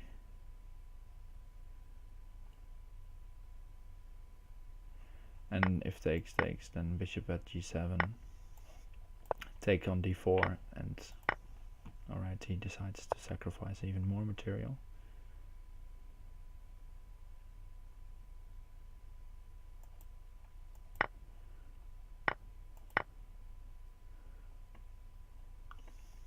But I think if I walk to h8, I should be relatively okay. The problem is though I don't have any good entry points.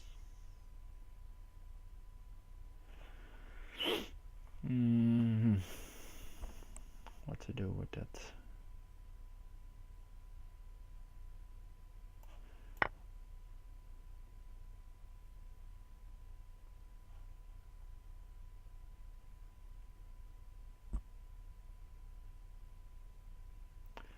2 AM his time, yeah.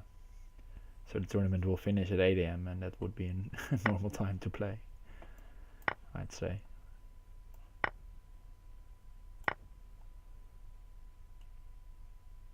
Alright, let's see if there's a way in here.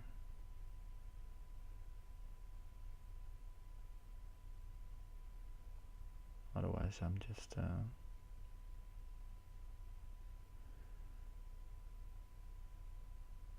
in trouble.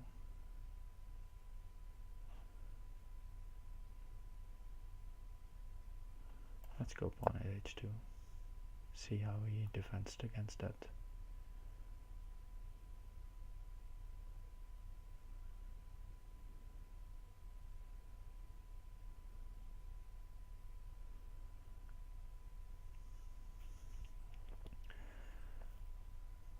There's not really an idea behind this.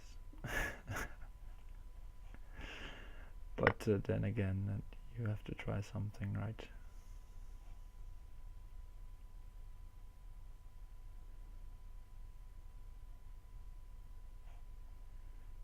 Yes, sir, unpassed again, alright. Let's see what he cuts.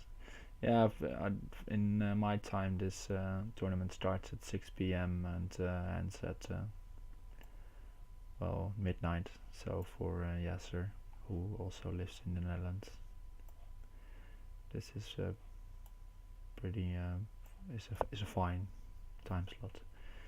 Yeah, this is tough.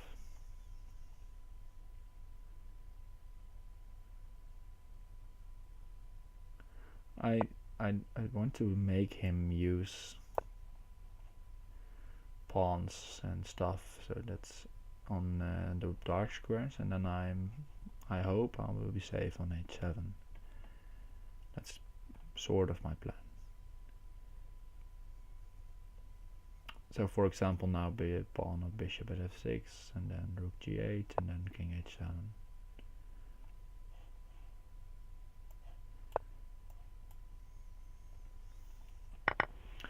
But he can play bishop at f6 and then go bishop takes c3, which is which opens the knight f6 move. Yeah, or even bishop at h6. Good move. And then I have to sacrifice the queen on f6.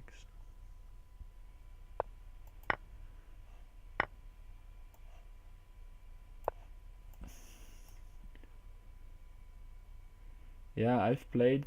I've not played Yasser, but I've played with him in a Fischer Random, the Dutch Championship, or the unofficial Dutch Championship in Fischer Random, and it was back in 2009, I think, maybe even earlier. I wasn't that good yet, but I was like 1400 rated. But I've played some Fischer Random with a chessmate from my club at that time, and we decided, well, let's go to Amsterdam. Oh, I pre-moved, so I wanted to berserk back. So let's go to Amsterdam and try this event, and I managed to to get some good games against 2000 plus players, which at that time were, of course, was very good for me as a 1400 player. Yeah, Rick Ostrov, I don't know what he did, but he changed his game or something. He's definitely gotten better in the game. Yeah, I've usually like a year ago I would have beaten him easily, and now, well, like last game, when you don't pay attention, you're just lost.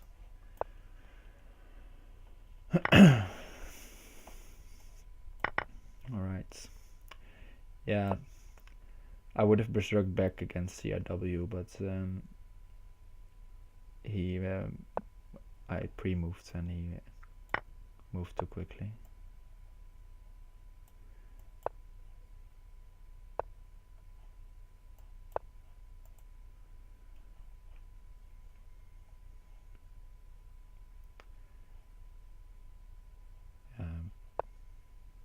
Let's see.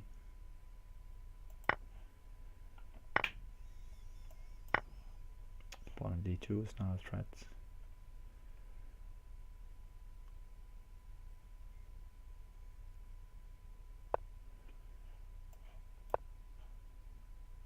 King e2, maybe.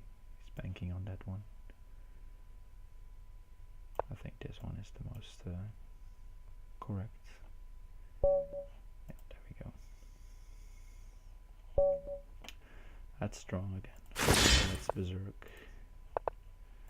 See if we can get away with this against, well, a respected Crazyhouse player in terms of rating. Play my normal stuff and move quickly and see where we go, where we get. I left knight takes c3 on. He doesn't see it though, which is fine. Knight takes e4, expecting him to play that, but maybe pawn at g6 then. Looks interesting enough to go for it. There is pawn at f2, and even there was a mate here, I think, and he missed it. Oh, he still has it. Alright. Okay. Knight takes g3. Don't berserk. Alright, that's fortunate. He doesn't spot the mate.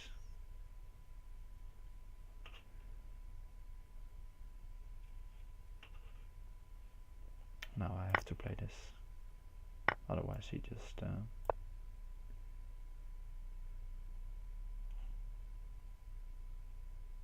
runs. Let's see if we can make something of this. F takes e6, bishop at e6, and then these squares are at least covered. And then I have to remove my bishop with jack here, and maybe then I can take this on f2, because I don't think he has any. He can't place a knight, and he hasn't got any diags. Yeah, I thought he played pawn at f2 with the idea of checkmating me, but he didn't see it. And now, actually, I'm believing in a good result again in this game, because knight at f5, g6 are threats, and I even have time to make these moves. That's the good thing. He doesn't have a big threat in one or two moves, at least it seems so. For now, the major threat is probably knight at g6, and then bishop f4 or something. Try to lure him to the king side, queen side, I mean.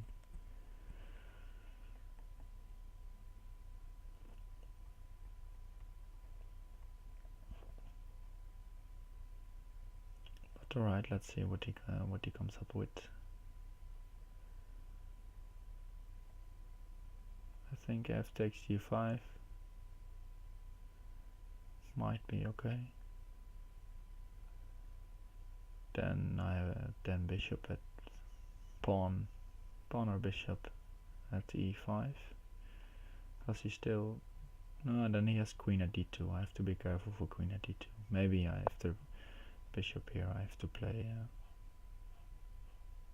something else. Alright, now I guess knight at f5.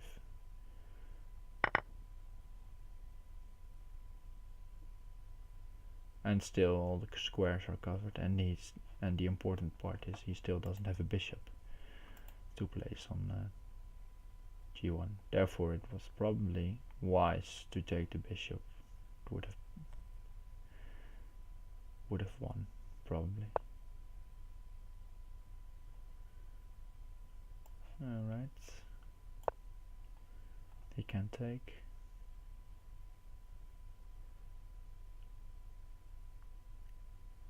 And he can take the knight, but then queen e6 probably.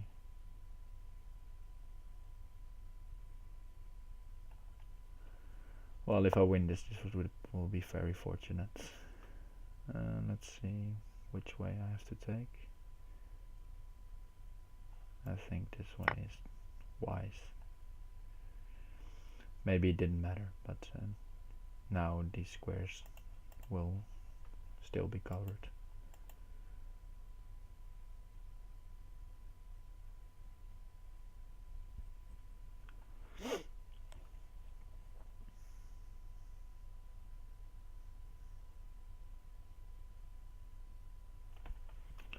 Alright, maybe do berserk, because then your opponent will make a mismate. Alright. Mugwort taking the lead.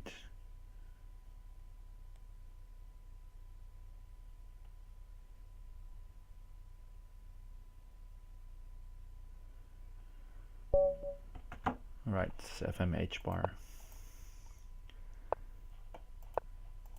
Well, as told before, I have to go. I can play the entire tournament, so I will play one more game and then I have to go.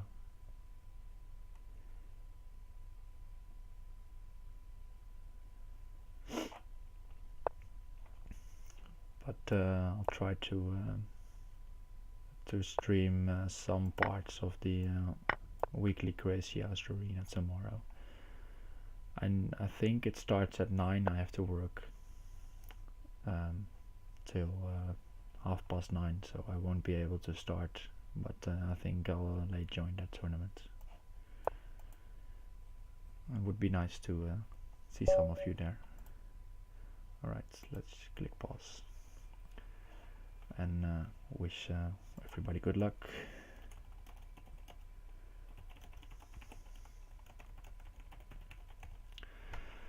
Alright, maybe a bit of an anti-climax this way.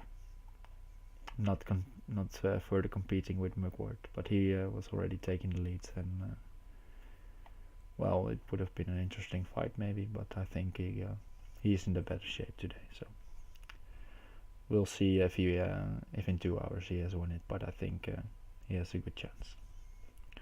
Thank you all for watching. If you would like to stay updated, please follow. And and I will see you tomorrow at the weekly Crazyhouse Arena. Goodbye.